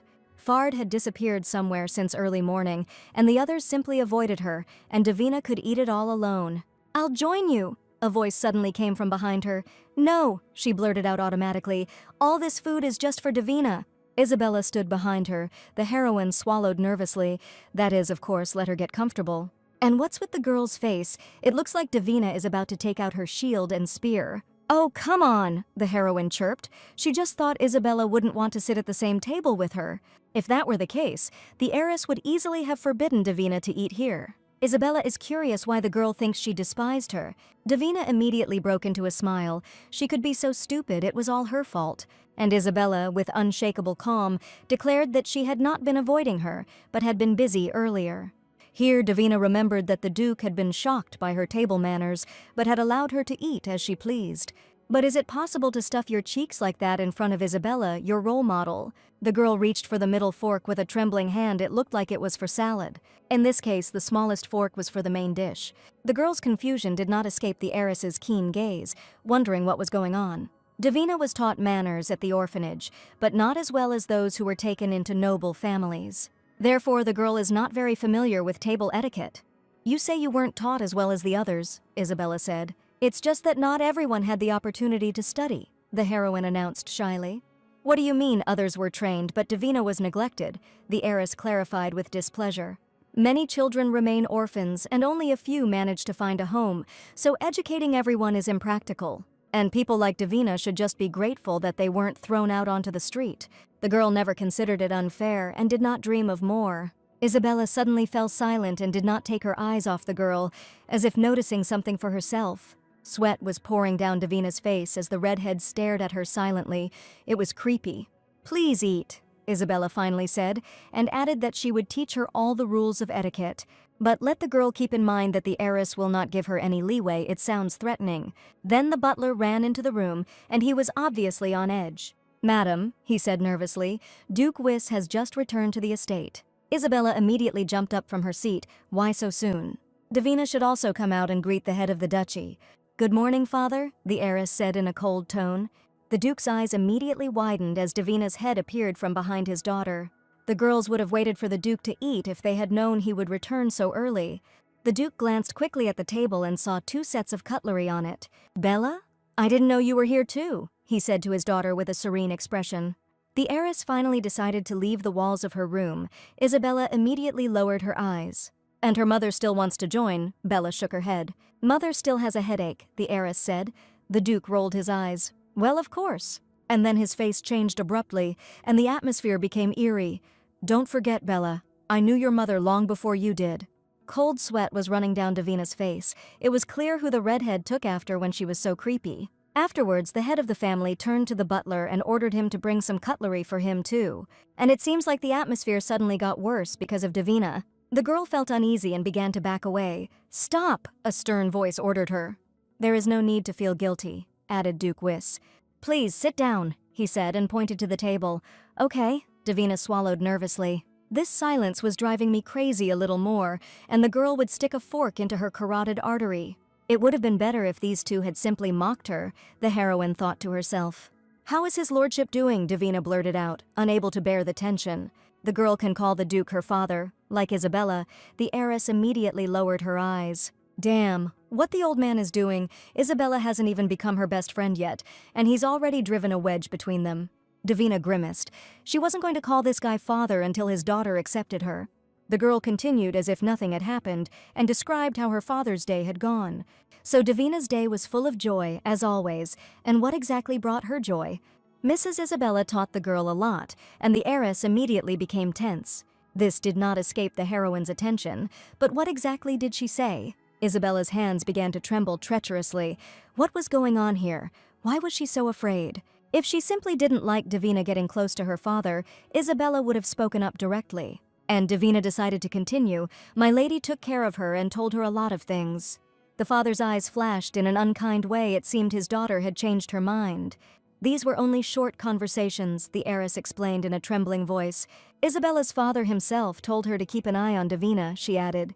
"These guys should go to a family psychologist or something, and Davina perhaps will go." "So what does Davina need?" the Duke suddenly asked. "Some accessories if she wants them herself. And also dresses and shoes. Isabella gave her clothes, but this is not enough. They are not her size at all." What a cutie! Bella shows with her whole appearance that she doesn't like Davina, but she is so attentive to her. Maybe the girl needs something else. The Duke suddenly turned to her. "Don't be shy," he added immediately. Davina didn't misheard just now. There were a lot of witnesses here. "This guy offers to buy her as many dresses as she wants." "Old man, get out your gold, lots of gold." Davina licked her lips. "The more the better," the girl blurted out. "She wants lots of beautiful outfits." "What?" Isabella froze in shock, but her father was obviously pleased with the answer. For the first time in all this time, the Duke laughed. "And how many dresses does little miss want?" "This family is fabulously rich." The heroine's chin began to water. She shouldn't waste time on trifles. And then Davina, after thinking carefully, showed 5 fingers she needed at least 5 elegant dresses. The head of the duchy's eyes widened. 5 dresses?" he asked again. The girl immediately deflated. It was unclear whether the Duke was unhappy that she had named so little, or so many. Which way should she change the number? Cold sweat was running down her face. The heroine began to unclench her fingers even more. The guy wouldn't go broke after 5 dresses. "And if the girl is too greedy, 5 will be enough," Davina immediately blurted out. Isabella's fork fell with a loud bang onto the table. "At least 15, unable to bear it." She roared. "And this is only for spring, but you will need shoes, gloves, and hats. And a few more warm capes because it's already getting cold," the heiress added. "And even if Davina is not used to it, she will still have to buy at least a couple of sets of jewelry." Naturally, Isabella's words caused cosmic bliss in the girl. "Even if you buy 10 of the most ordinary t-shirts at the supermarket, the total will be more than 50,000 won. But here are dresses made from the best fabrics, and even made by hand. It's crazy how this guy earns his living." And the face of the languid Duke shone with pride for his daughter. It seemed that Bella would have to teach her a lot. Fard cleared his throat and returned to his cold expression. Davina must listen carefully to Bella's instructions. However, the father does not demand that she be as perfect as her daughter, and the girl immediately froze. Bella is more developed than 5 adults combined. Davina has perked up finally, some paternal praise. Although the Duke obviously went overboard with his praise for his daughter, he is still not that bad. The heroine couldn't even imagine that she would see her heiress so red. And as for the girls, the meal was delighted, especially the desserts. For some reason, the atmosphere became so calm and peaceful after that, it seemed like each of them relaxed. This is an adoptive father who uses Davina only as a tool, and a sister who wants to get the main character out of this world. But for some reason now they looked like a real family. It seems that everything is not so bad, the girl thought to herself. And I was also glad that pretending to be a family wouldn't be so problematic. And it's even interesting, like Davina in the game, she only has 1 character left to go through. And in Isabella's head, Davina's words kept ringing. Not everyone had the opportunity to study at the orphanage.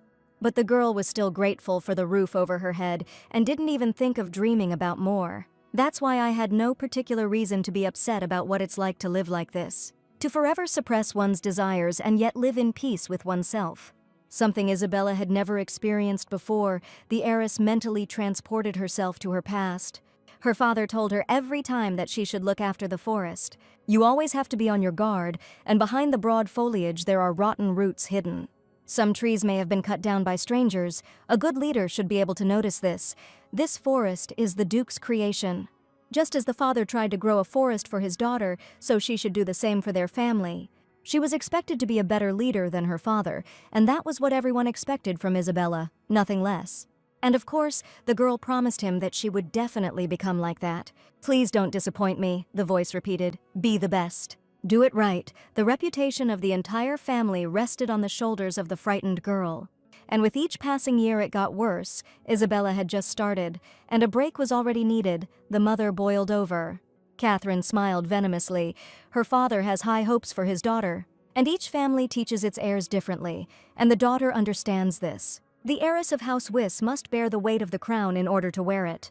The father had no doubt about his daughter's success, and let it continue that way, Catherine added. But what if Bella can't handle it? What if she's not smart or strong enough to become the head of the Wyss? What happens if the only heir to the Grand Duchy fails to live up to all these expectations? The girl winced in fear rather than disappoint her parents. She would rather deny herself. The queen's voice drowned out all the other voices. She would make Isabella the next queen. However, if the poor thing does become the head of the Wyss house, she will have to carry everything on her own. But if the girl becomes queen, she will be able to share this burden with her father, and other subjects of the crown. There are other ways to make her shine, to become a queen. One of them. "No way," the father's roar echoed in the room, but their daughter said she would rather marry the crown prince. But are these her own desires? Has Catherine ever heard about this before recruiting Ioana? And who will then inherit the Wyss title? Bella is their daughter, not a tool for increasing their wealth. After that conversation, all she could do was run. She was scared. Is becoming a queen the right choice? It seems there is no other way but to disappoint my father. Was Isabella smart enough to make him famous? The thought ate at the poor girl from the inside. With so much placed on her, the girl covered her face with her hands in exhaustion. She doesn't even have the strength to understand Davina's feelings. She was so happy today. And it seems she was glad that Isabella helped her. Does she really like talking to her? Such a strange girl, and perhaps Isabella will never fully understand her. Even her father is often shocked by her statements, and it's not surprising. However, the daughter had not seen her father smile so widely for a very long time. And does father really think, as he said at the table today, does he really think his daughter is worth any 5 adults? Isabella's cheeks flushed traitorously, but that didn't mean anything at all. And it doesn't mean that she likes that girl or anything like that, she assured herself. However, one way or another, Davina's ignorance could reflect on the reputation of the Wyss family. Time to roll up our sleeves. A loud squeal echoed throughout the entire central street finally. It was shopping day. And for once, the heroine will spend time alone with her own thoughts. Damn! Davina clenched her fists. She could easily go shopping on her own. Isabella muttered coldly that her father had told her to look after the girl. And therefore, if Davina buys something tasteless, then her father will be dissatisfied with Isabella. It's still hard for the redhead, the heroine noted to herself. Let Davina just say what she wanted to buy, and the heiress will think about it. Well, there is one thing that I dreamed about for a long time as a girl. Let her post it before Isabella changes her mind. The girl's pupils immediately dilated. She dreamed of magic hair dye. About that very sensational potion from the sorcerer, which all the ladies of the capital obsessively bought up. This paint had a temporary effect, so there was no need to worry about the consequences. Of course, Davina's hair was already perfect, but since she was in the world of magic, she had to try it. The girl learned this from Leah when she explained why Bella's hair was mint-colored in the portrait. The heiress used this magic potion, and now the youngest needs it too. Hair coloring with magic went out of fashion pretty quickly, but why not? In that case, Davina is very glad that Bella went with her. What a little manipulator she is. The center of the capital greeted them with bustle and bright shop windows. "No!" Davina screamed. "What is she doing?" The girl was actively gesturing with her hands and begging Isabella to stop. Davina just looked. No need to buy all this, but Bella didn't hear her. They take everything from this edge to that. This crazy woman bought absolutely everything that Davina looked at for more than 3 seconds. Hats, bows, earrings, a strange crystal ball that she didn't need at all, unless it was as a nightlight. Davina just said that this thing was strange, and Bella immediately told the merchant to pack it up. Cakes, pies, and cookies were the least of all expenses. Today the duchy will go broke. The heroine didn't even have time to examine everything that the heiress offered her to buy. and she hardly understood how to move all this to the estate without magic. But Isabella was unstoppable. She bought everything that was on display in the store. Even Davina's greed begged her to stop after 5 hours in the boutiques. "Shut up and learn from my example," Isabella snapped. "They are ridiculously rich, and a member of the House of Whis cannot allow such a small amount to bother them. Spending money is their duty. So for someone like the heiress of the Vis family, it is a sin to be stingy." Wow, Davina already believed in everything she said. She would proudly walk through the world with the philosophy of the rich. The woman announced that their coffee shop had fresh pastries, and Isabella ordered 15 of each to be packed. "Stop!" the heroine squealed. "It will all end with the leftovers having to be thrown away." What is she talking about? Isabella took treats for the servants and was going to share them with everyone, especially because of the consequences of those problems that the staff had to experience firsthand. Indeed, the heiress really does care about everyone around her. While Davina herself brought everyone a lot of problems, by the way, about that servant Agnes. Isabella made sure she would never dare to harm Davina again. Does this mean that the girl is one of those whom Isabella cares about? She is doomed to fall in love with Davina, and later they will be inseparable, the heroine dreamed. Then the heroine would like to choose a gift for Leah. Isabella is all for it. The luxury dazzled from the very beginning. The girl didn't know that food could be brought into the salon from other places. "It's only because they rented this salon for the whole day," Bella explained wearily. "The whole salon?" She's serious now, choking, Davin blurted out.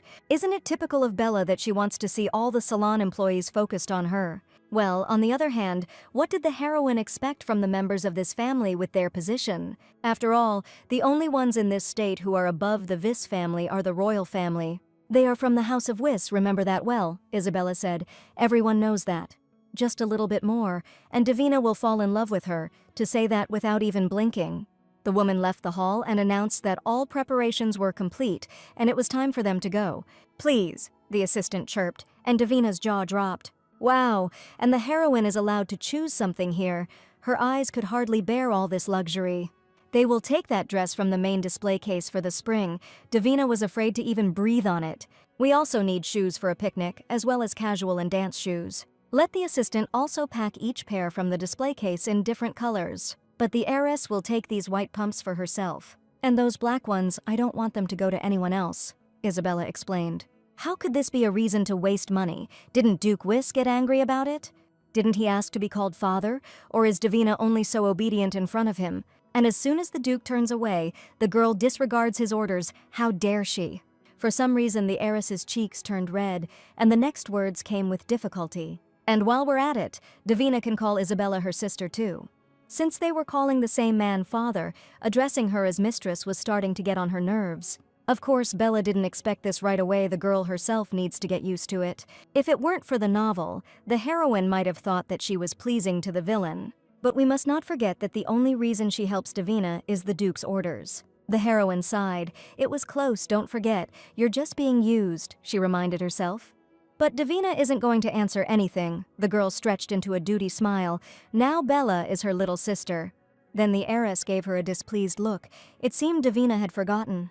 Their father said that the girl could take absolutely anything she wanted. And if she finally understood why they were here, let her try on everything here. The heroine doesn't need to be asked twice. She won't keep her sister waiting long. Davina immediately rushed to the fitting room. The porters would have a hard shift today. Isabella watched the girl with a thoughtful gaze, as if noting something for herself. And then she slowly said the word sister, as if tasting it. "A couple of minutes ago, she said that that store is somewhere here." The heiress stretched her back. Davina seemed to want magic paint, didn't she? "The store is somewhere nearby. Run yourself," she said. "If necessary, the girl can take servants. Bella needs a rest."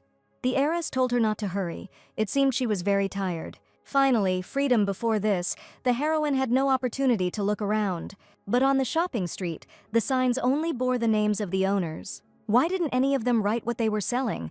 How could Davina find the shop she needed? Yes, thinking too long never helps in such situations. "I just need to ask someone," the girl finally decided. And very conveniently, she came across one woman. "Excuse me, you don't know where the magic shop is?" Davina yelled.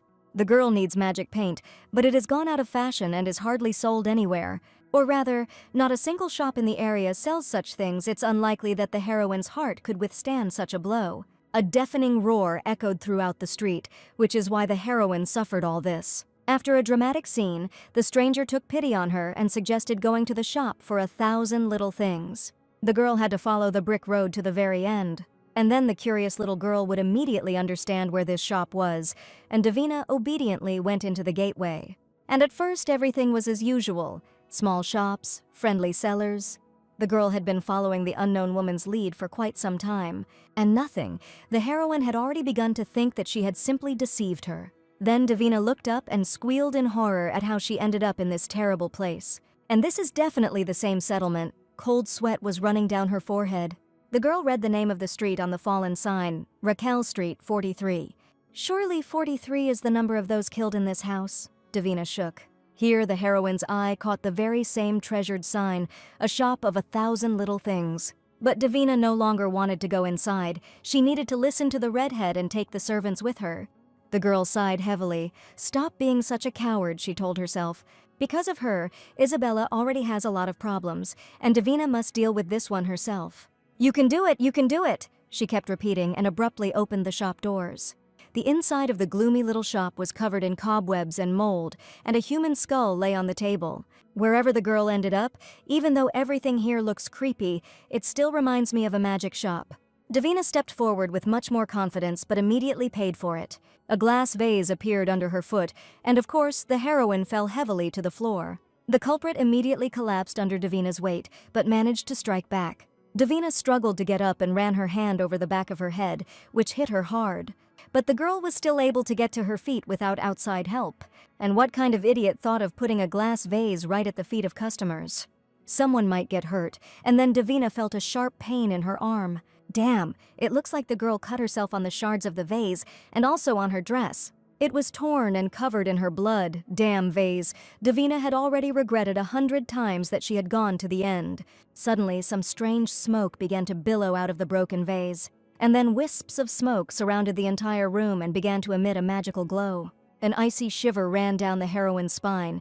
And what was this? Davina turned towards the light in horror and screamed, "This is where she would die." The girl's body immediately felt a surge of strength, and she jumped up as if nothing had happened. She had to run. The merciless gusts of wind swallowed everything around, and then Davina realized that it was too late to run. At that very moment, the terrible tornado pulled the poor thing towards itself. "Leave me alone," Davina ordered him, but it was all in vain. Then the girl noticed a wooden beam and, without thinking, grabbed onto it with all her might. Furniture and heavy artifacts were thrown around the room, trying to hit the captive in the head. Is this really how she will die? But she has not yet had time to become happy and rich. Suddenly, the doors of the shop opened, and the heroine saw him in a pillar of light. "What are you doing here?" he roared, and immediately grabbed her hand. And then Davina felt a sharp push, and the next minute she was already flying into another hall. A loud splash was heard in the room. The girl landed right in some kind of foul liquid. The stench made her eyes pop out of her head, but Davina didn't care anymore. After all, she turned out to be alive. The girl immediately checked all parts of her body, and she was also unharmed. But who saved her? In the darkness through the typhoon, she could only make out his silhouette. Davina poked her head out from her hiding place and called out warily, "Sorry, are you okay there?" Everything in the room was destroyed, and her savior was probably stuck under the rubble. "We need to call someone to help him as soon as possible. What if he is already dead?" "Hey, you!" suddenly came from behind her, and the heroine immediately jumped up in place like a cat. "That same guy," Davina quickly realized. "What have you done?" he immediately threw at her. It wasn't Davina who launched that deadly thing. That pain again. The girl suddenly grabbed her right side. Everything repeated itself just like in their first meeting. And in the heroine's lower abdomen, a nasty lump was once again clenching, and she was overcome with anxiety.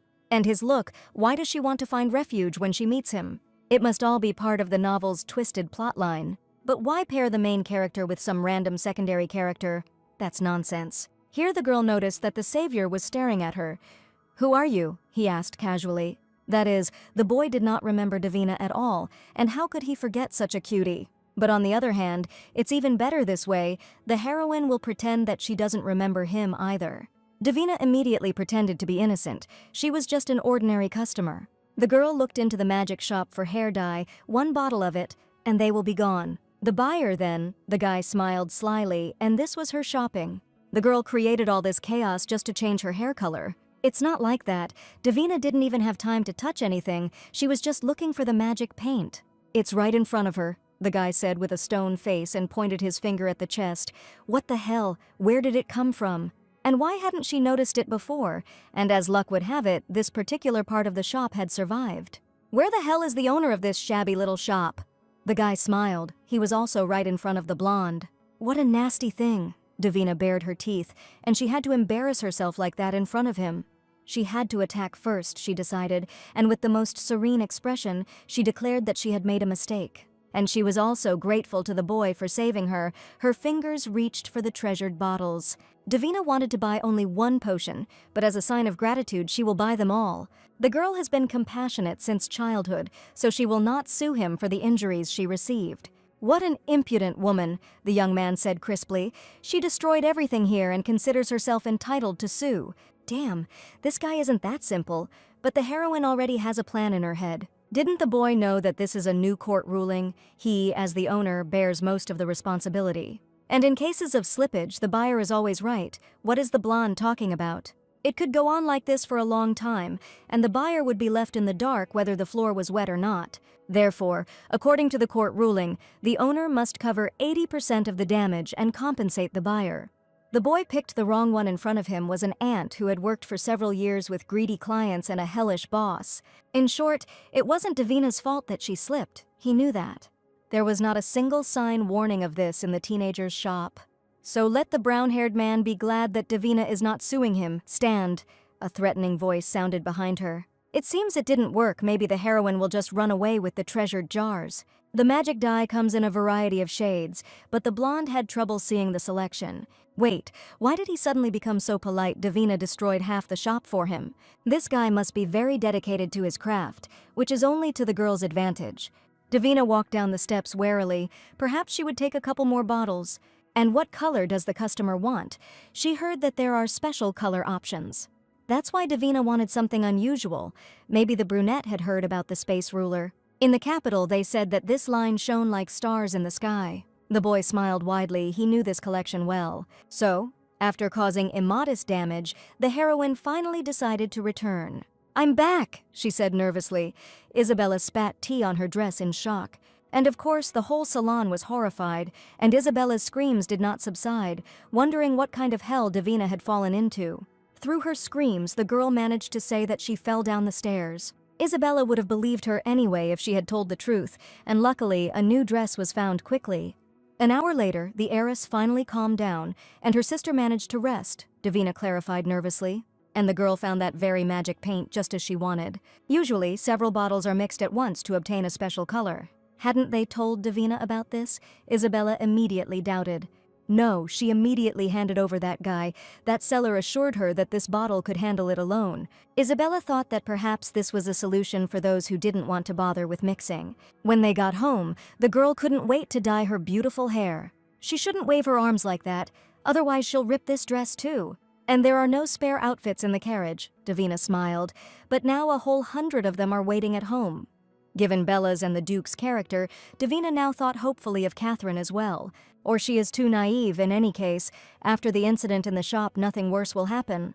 The magical tornado that almost took her life with it, that boy has already saved her life twice. And why did the girl now remember Isabella's mother? After a hard day, you need to put all your worries aside and just enjoy beauty treatments. And at the Wyss estate, the Duchess greedily read every word on the piece of paper, damn it. Fard, her fingers crumpled the sheet of paper. He crosses the line of no return. The Duchess bared her teeth at how this idiot dared to go against her word.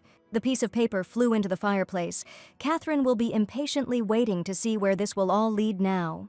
Catherine's nails slid across the glass, making a nasty scraping sound. This time the woman was not going to back down, no matter what. This won't last long. Catherine will do everything to stop him. How dare Fard write her such a letter after this and call Catherine his beloved? It was the first time Catherine had avoided her husband for so long, and to put it bluntly, the Duke was seriously worried. He wrote to her that while Catherine continued to avoid him, Fard still loved her as before. Catherine ran a neurasthenic hand through his scarlet hair, wondering how this man could have changed so much. That girl is nicer than Catherine thinks. Stop taking it out on her out of anger at your husband, Fard suddenly declared. The Duchess bit her nails. How dare he say such a thing? Catherine knew very well that her husband was the kind of person who would do anything to achieve his goals. But how could they do this to their own blood? Fard had no right to do this, to give away what belonged to Isabella. The Duchess turned away from the window in disgust when she saw the carriage passing by. Poor Bella. But just recently, her child assured her that the orphan knew her place, and was not so bad at all. It was all Fard's doing, since Isabella tried to convince her mother to back off last night. And who is this girl so soft-hearted? Her parents were never known for that. No, her daughter says this because of her father. That scoundrel even forced her to accompany this child today. Seeing her daughter, Catherine put her palm to the glass. Her poor girl. Just look at Bella, she's absolutely silent right now. At that moment, the heiress suddenly extended her hand to the orphan and helped her down to the ground, which puzzled her mother greatly. Why the hell? Her daughter didn't seem forced into this. What happened to her? Why did she so meekly take the side of that streetwalker? And those words from the daughter about Catherine giving her a chance, that the girl was very nice. There was definitely something wrong with this brat. The Duchess knew her family members too well. What kind of magic is that girl using, and what does she want to achieve with it? Catherine suddenly woke up. The Duchess clenched her fists. She thought it would all take a few days, but they had more serious problems than expected. Catherine will not remain in the shadows any longer. She must act immediately. Beryl, Catherine said in a steely voice, bring that child to me. It was time for the guest of their house to meet its hostess. And in Davina's chambers, her maid squealed in horror at how deep the cut was.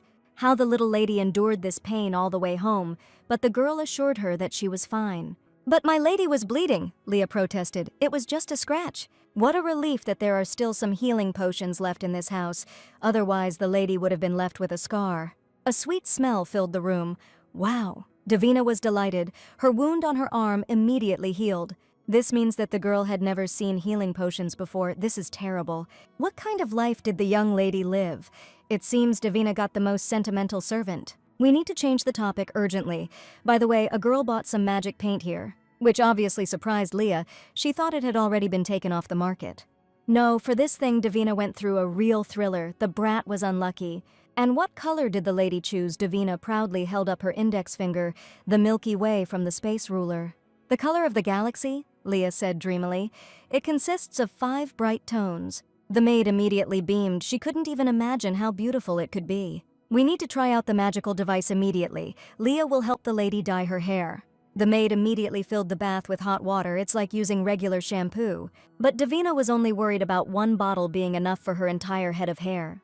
The heroine stretched out lazily in the warm water, and the maid carefully ran her fingers through her hair. What a life! After the horror in that guy's shop, she needed this for these rich people. Every day is a holiday.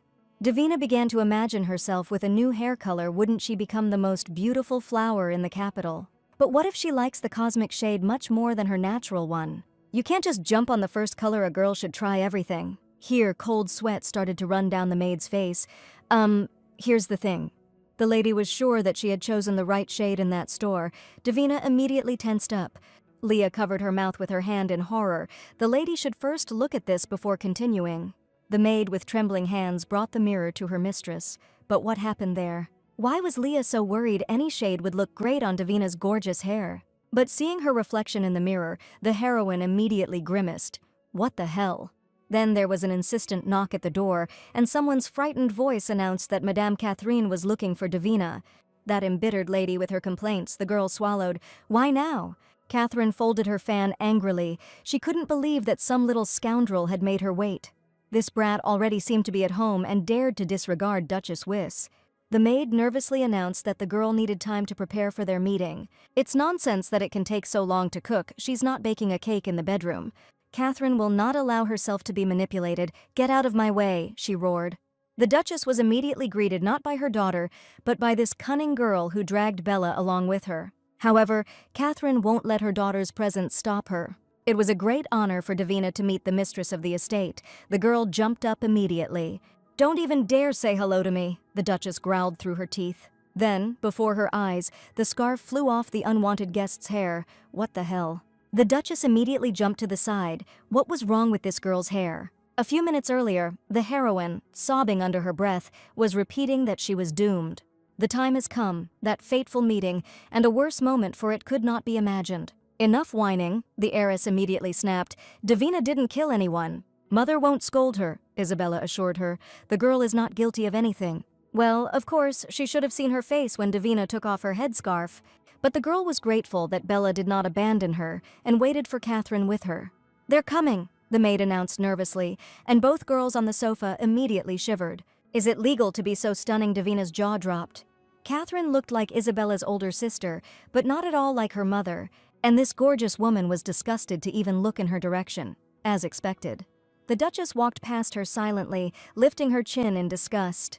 "It's about to begin," Davina sighed, "but first we need to say hello." But as soon as the poor thing opened her mouth, a deafening scream rang out in the room, and then her scarf flew off completely, which of course did not escape the Duchess's watchful eyes. And everyone who saw the girl's hair had the same reaction. However, watching her at the mistress of the estate was different. It was as if a bucket of slop had been poured on Davina. Cold sweat ran down Catherine's face and her lips twisted in an attempt to suppress her emotions. What the hell did she do to herself? Davina immediately apologized to her, and she put on her most innocent smile. Everything shouldn't have turned out like this. And now her hair has turned into a damn rainbow that unicorns live on. And as soon as that brat dared to encroach on what is sacred, there is nothing human in him. She knew that there was something suspicious in his sudden helpfulness. However, the temptation to steal the paint for free was too great. Davina could not help herself. And finally, he added that this color suits her best. It was as if a peacock had puked on Davina. "The little bastard will pay for this." However, it seemed that the Duchess was not angry with her at all, which was strange. After all, now all that remains of those luxurious golden curls are sad memories, and all that horror that Davina went through for the sake of this damn paint turned out to be in vain. Catherine approached the rainbow girl warily, as if she were contagious. "Baby, did something happen?" she asked carefully.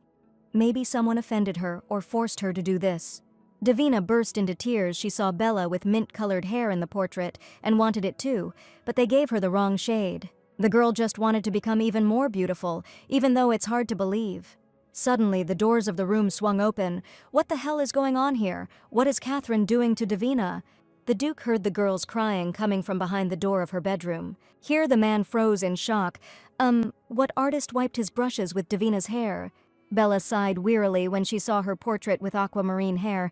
Davina decided to buy this wonderful tincture. However, the girl was deceived. She was sniffling, and who would refuse magic paint for free? The Duke sighed with relief, but he was already thinking that his wife had done something crazy. "Hush, little one," she whispered, stroking Davina's back. In the end, the Duke had worried in vain. The man cleared his throat in a businesslike manner. "Right? There was no need to be upset about this. It's not the end of the world, and the magic paint only had a temporary effect." For some reason, the Duke had difficulty with each phrase, and he kept glancing towards his wife. "And why are these two behaving so strangely?" The heroine immediately switched to them. Catherine immediately covered her face with a fan and looked away, and her husband, immediately blushing, could no longer utter a word. Even Isabella seemed uncomfortable standing between the two of them. Everything went against the plot of the novel, and to be honest, it scared the heroine a little. Suddenly the bedroom window flew open and the wind caught her hair. The trio immediately turned their attention to the multicolored dome, and then a loud laugh rang out in the room. "You need to close the window. There will soon be a herd of unicorns here." Hey, actually, Davina was deprived of the most important thing here, her unearthly beauty. How insensitive. Well, at least this family has one thing in common. None of them have a sense of humor or compassion. If the three of them had finished their marathon of humiliation, Davina would like to return to the serious problem. Later they moved to the dining hall, where the servants carefully set the table. The Duke immediately asked his daughter how her trip today had gone. The heiress bit her lip, barely holding back her laughter. She was glad that Davina had managed to do all the necessary shopping, and then she turned away and giggled with her father. And yet these two are villains. If these traitors were as dazzlingly beautiful as she was, they would understand how terrible it is to lose such a gift. And although these two tried to protect her feelings, they could have handled it better, but at least Catherine was not with them. Suddenly Catherine jumped up. "Hey, look over there," she chirped. The ceiling shimmered with all the colors. Davina was like a nightlight. The Duke spat out his soup, unable to contain his laughter. "Listen, foster mom," Davina seethed to herself, "you're supposed to be the final boss." And she was obliged to tear out all the heroine's multicolored toe, and that's all she's capable of. The Duke broke into a warm smile. He was glad to see his wife smile again. Davina roared, "How infuriating!" What kind of smile is this? A good guy? Where is all this cruelty and heartlessness? Are they villains or what? The girl puffed out her cheeks. Only terrible revenge would allow her to enjoy life again. By the way, what does Catherine think? Isn't this girl cute?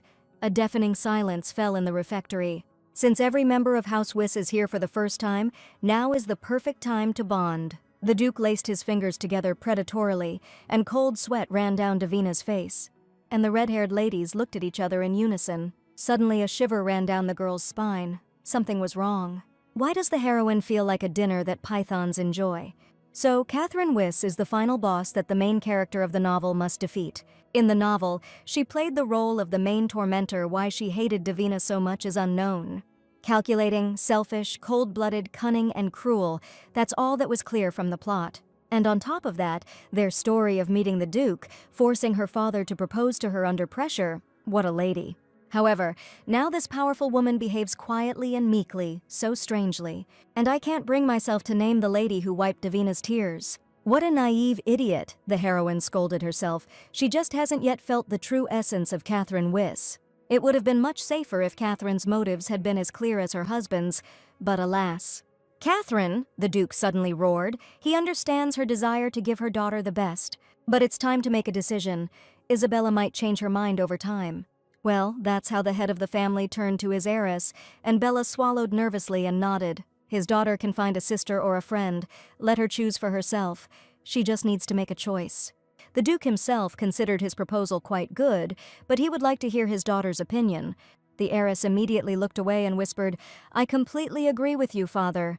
"And now, Catherine," the Duke said crisply, "their daughter actually shows interest in Davina and takes good care of her." Even the servants noticed this.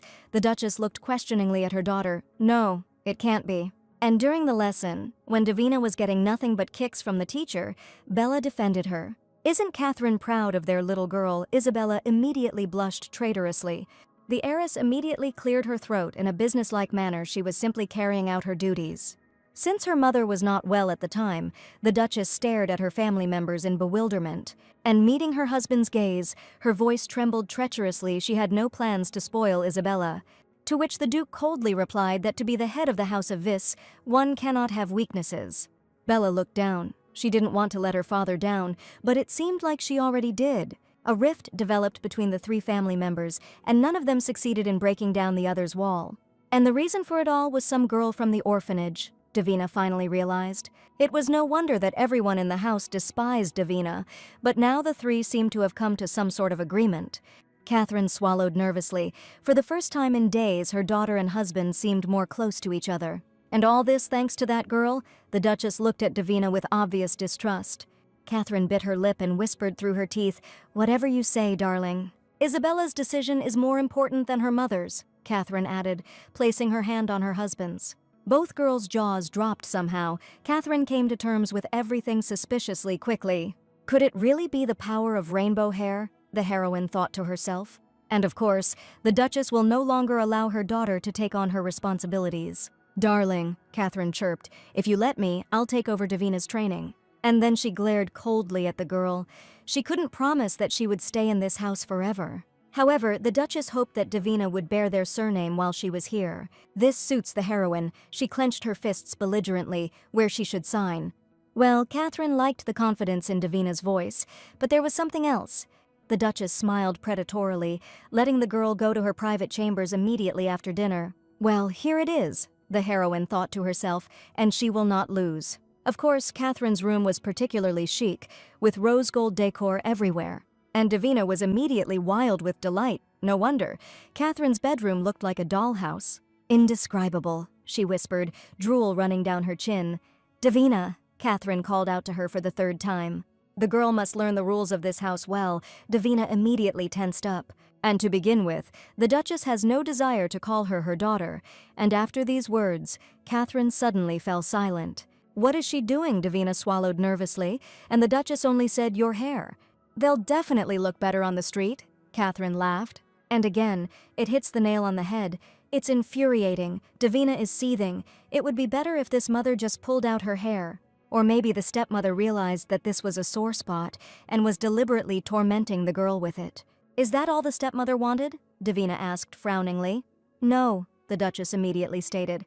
Firstly, Catherine does not want to accept her as her own daughter, so let her stay in her room when there are guests in the estate. And he says that he is temporarily visiting the Wyss family if anyone asks. The girl obediently nodded. The Duchess will not tolerate ignorance in her house, so she had better learn some manners quickly. And one more thing, here steel sounded in Catherine's voice, she would destroy the girl for disrespecting Isabella. The Wyss family has a strict hierarchy, Catherine added, baring her teeth. Remember that well. Well, of course, the heroine broke into a smile. Bella is the best at everything. Davina is a fan of her. Well, the girl is quite observant for her age. Her grin was immediately replaced by a satisfied smile. The Duchess likes it. Davina blinked her eyelashes questioningly. And that's all. It's clear that Catherine is weak against flattery. This will be easier than expected. But judging by the book, this lady is capable of unimaginable cruelty. Davina should not relax. The girl continued to nod her head obediently, thinking about when they would stick a knife in her back. That's all, Catherine said suddenly. She had already said a lot. And then she stretched into a predatory smile. Let Davina do everything right. And she will not disappoint Duchess Wyss. The heroine immediately nodded. She understood everything. But then Catherine noticed the girl's intent gaze on her, asking what was going on. Davina wants to tell her something. The Duchess immediately threw at her. The heroine swallowed nervously. And then she blurted out that if Madame Wyss didn't mind, Davina had a favor to ask of her. What? What? Catherine choked. How impudent! She hasn't even spent a day in the estate and is already talking about requests. Davina would like to look at those beautiful dolls over there. A deafening silence fell over the room. The girl lowered her head guiltily. She had been staring at them since the moment she appeared in the room.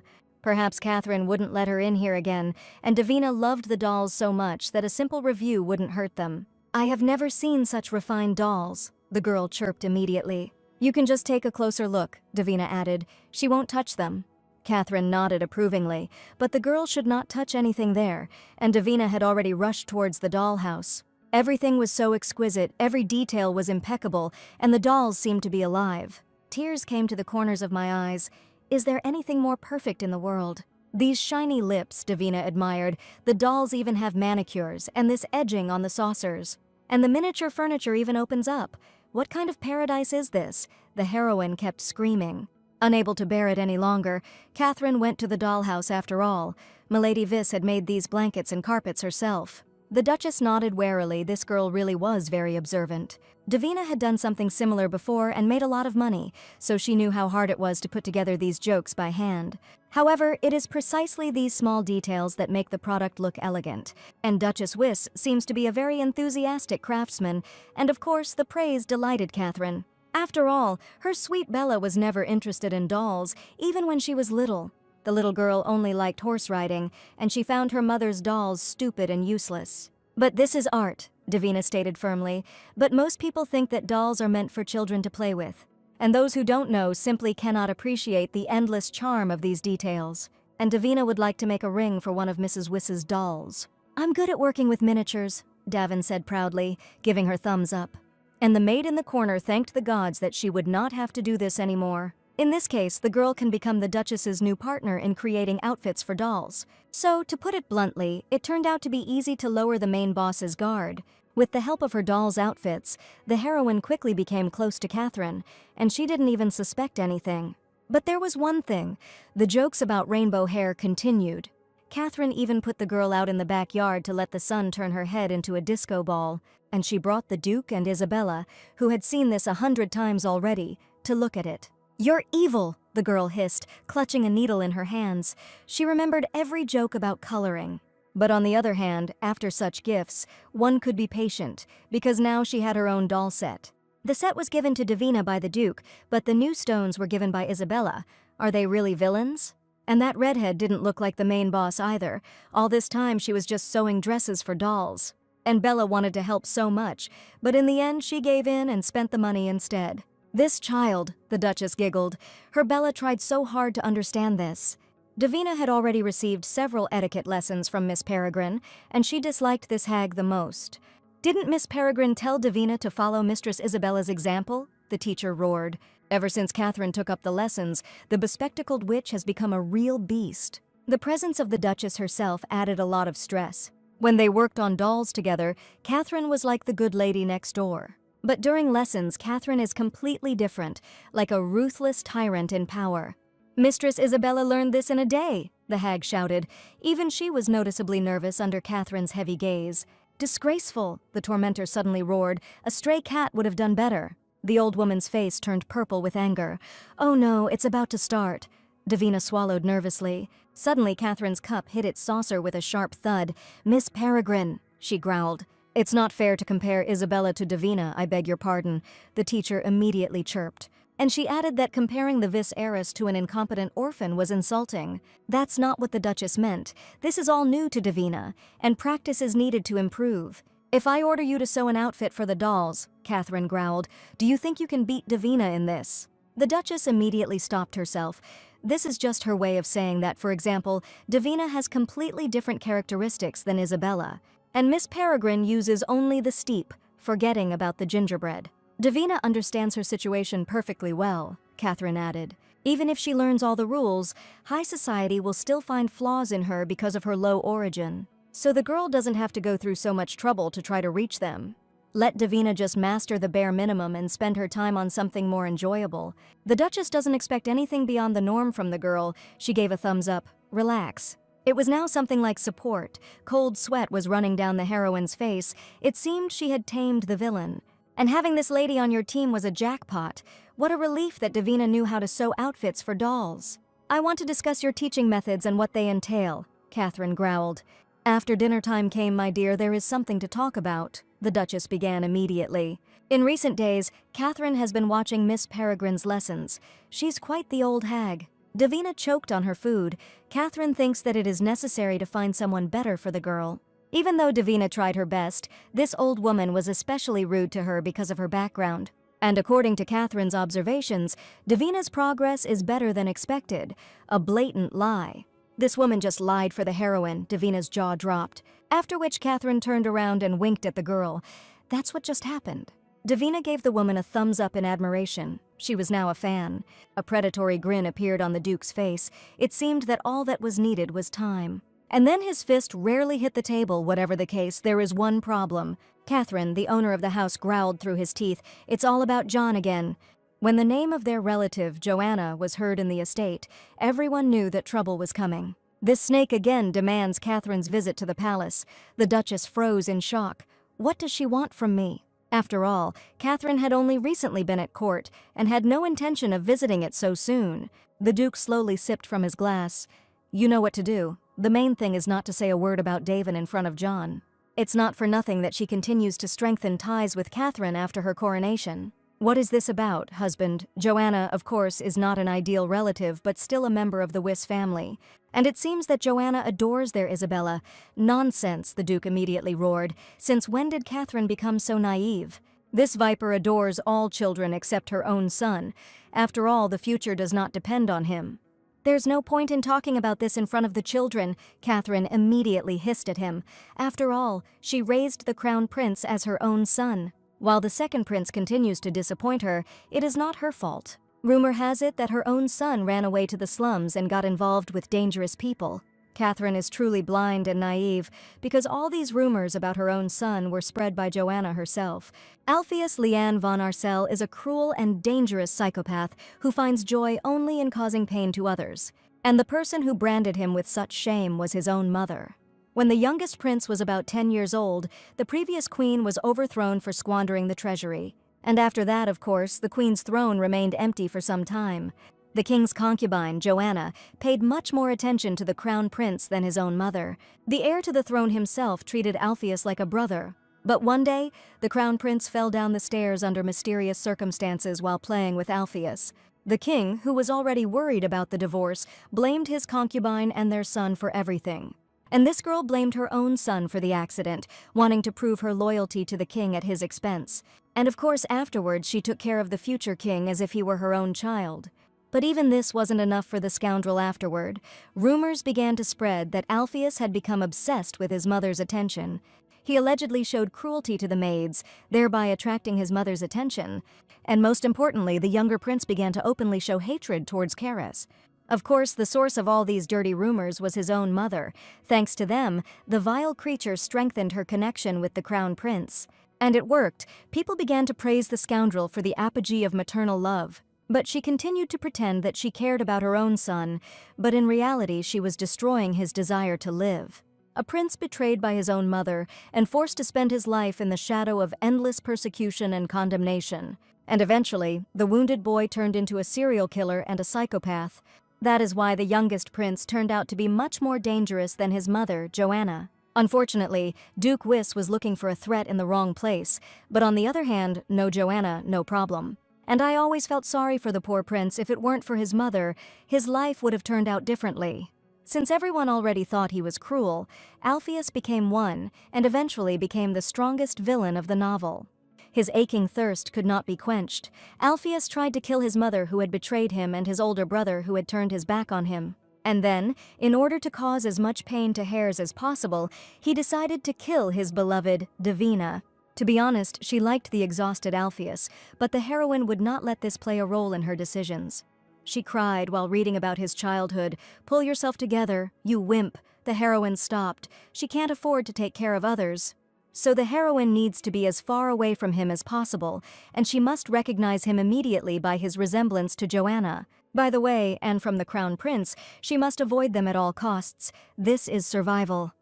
You purulent pimple was heard in the magic shop the next day. He quickly returned his luxurious hair color. "You bastard!" Davina yelled right in the offender's face. A predatory smile appeared on the teenager's face, and he began to wonder when the girl would show up. It took a long time for the coloring book to get here. Did she really like the gift so much? "What a terrible place," the heroine said a few minutes ago. Davina frowned warily. She never wanted to return to this place again. But that little rat. A satisfied smile of the boy flashed in Davina's voice. He must answer for depriving her of what was most precious to her. The girl bared her teeth. She had to finish off the enemy today, period. She tamed the main boss of the novel in a week, which is what a 14-year-old brat would do to her. And noticing that someone's shadow flashed in the window of the magic shop, she decided that it was a sign from above. But her hand trembled traitorously when she saw the sign. Closed. What a nasty thing. Open when there is no one, and closed when there is someone. The heroine will not give up so easily. The girl doesn't want to live another day with rainbow hair. She can't stand any more ridicule. Entering the old shack, the girl again found no one there. This was starting to get on her nerves. "Hello," Davina yelled. "Is there some nasty brat here, for example?" "The magic shop is closed." The guy suddenly looked up and said with disappointment, "It's you." "You are a sadist," the heroine exploded. "How dare you encroach on the most sacred thing?" "Give me back my luxurious hair, you little brat," Davina snarled, "or she will tear him apart." However, the teenager ignored her screams and deftly removed the cap from her hair. "Cute," the boy giggled. "That's it? The brat is dead?" the girl growled through her teeth. "So Noisy also likes her hair, since she wrapped it up like a gift." "Hey, I can't see anything," the guy said dramatically. "Girl, your hair is blinding my eyes." Steam billowed from Davina's nostrils as she ordered her hair color to be restored. Quickly. The crazy woman herself asked for hair that conveys the perfect balance of the color spectrum in nature. The teenager relied on her words. The brat is climbing to his death out of turn. Let her give up new paint to cover up this darkness. She must get rid of this damn rainbow at any cost. The boy looked questioningly at Davina. The crazy woman doesn't know anything. What is he talking about now? The magic paint cannot be covered until its effect is over. A shrill scream filled the entire space. No. The heroine fell and began to beat on the floor. Today she was supposed to be as before again. Beautiful. Then the boy suddenly leaned over her. So that means the girl really needs it badly. And it doesn't look like it, Davina sobbed. Well, there's one way for a teenager to get rid of the rainbow right now. The girl really wants to become a blonde again. An icy shiver ran down the girl's spine. This possessed one should just do what he asks her to. What do you think? The boy chirped. It was as if the devil was calling, the heroine thought to herself. She would regret this. The left character, who is not even described in the plot, hardly knows how to wash off paint, which is what she mutters about. But the boy has a special potion that changes the paint pigment to the desired one. She liked this guy right away. The guy recoiled. He was frightened by such a sudden change in attitude towards him. It's just that Davina is a real sweetheart and doesn't hold a grudge against others for long. She rehearsed this at home, the guy hissed. Modesty and adequacy do not visit her at all. At least the girl is cute, and who deceived her so brazenly, the guy giggled. Time to activate the charm. Davina put on her sweetest look and chirped, "Just give me the potion." But a loud slap immediately resounded across the outstretched palm, not for free. So all this time it was about money, but the brat couldn't say anything about it right away. Now Davina is ridiculously rich, but the boy brushed her off like an annoying fly. The guy didn't need money, what he needed was her blood. "What did he say?" Davina whispered, as if she was in a horror movie. "Now he will drag her into the basement with chains and carry her out of here in sacks. Stand," he suddenly threw at her. The girl remembers well that magical tornado that was activated by the potion. That potion wasn't that strong, but because it mixed with her blood, it had that effect. Or in other words, the soul power in her blood is comparable to a tornado. Suddenly something flashed in the teenager's eyes. The girl's blood was special. As if her soul had entered this body from another dimension, the heroine's legs immediately gave way. "From another dimension," the girl repeated after him. "Who the hell is he?" In the novel, the heroine was caught by an alchemist who pretended to be the owner of an ordinary shop. The unknown man claimed to know everything about the boundaries of worlds and the travels of souls, and understood that she was a stranger here, promising to bring her back home to his world in exchange for some easy work. However, Davina was already in love with hares, and therefore decided to stay in this dimension. Marry the man of your dreams and live in the pages of a novel forever. But this alchemist turned out to be the man who taught alchemy to the second prince. Alpheus was incredibly intelligent from childhood and knew that the image created by his mother could not be corrected, and as a result, the hunted prince began to study the forbidden matter of alchemy. Or rather, he managed to force the old alchemist to teach him everything by threatening to reveal his identity. In this world, alchemy is not limited to how to make gold and silver. Here, alchemists conducted dangerous experiments in search of eternal life, and they became so proud of their research that they began to call themselves rivals of the gods. Therefore, the priests began to execute everyone who was in any way involved in alchemy. And since Alpheus's reputation was already damaged, he thought it only fair to bolster it by studying alchemy. But in fact, knowledge and skills in alchemy brought peace of mind to the second prince. As a result, Alpheus became the most powerful alchemist of his time and surpassed his teacher. He even managed to open a gate to another dimension when he tried to force Davina to return to her world, just so that his older brother could feel all the pain of loss and betrayal of a loved one. But it didn't work. Devoted to her feelings for Carrick, the heroine decided to stay. Her decision enraged Alpheus, who then grabbed his knife. The younger prince could not understand and accept that everyone adored hares, who had deprived him of everything. And then Alpheus attacked the heroine from behind and stabbed the poor thing several times. But who is this boy who so easily realized that Davina was from another dimension? The girl decided to play the very innocence. "That is, there are other dimensions," she gasped. But even if that is the case, Davina is definitely from this world, and her soul did not accidentally end up in the body of this cutie from another. She's babbling something again. The guy smiled. In general, Davina has no idea what he's talking about. "Raduzhnaya is a talentless actress," the teenager suddenly said, "but no matter what, her soul is special." The heroine swallowed nervously. It didn't work. The teenager just needed the opportunity to study her. And if it wasn't her soul, he had to figure out what else could have triggered the tornado that day. "The boy is just curious. That's why he needs her blood." Davina frowned. Not much of a hobby for a teenager. And giving blood to a strange boy still seems scary.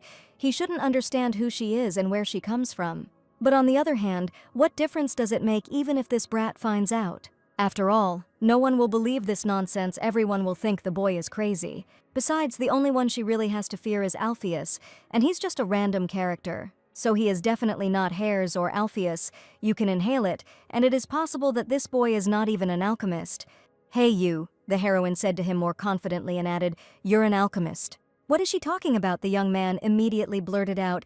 "This guy just mentioned blood, different dimensions, and the power of the soul." The boy immediately stretched out in radiant loss, and what prompted her to connect all these words with alchemy? "This matter is dark and forbidden. The coloring book should not know any words associated with it." The young man looked at her closely, wondering what relation she had to forbidden science. Damn, Davina immediately bit her lip. He could report this to the royal guards right now. And the study of alchemy is punishable by death, and even Duke Whis won't be able to get her out of it.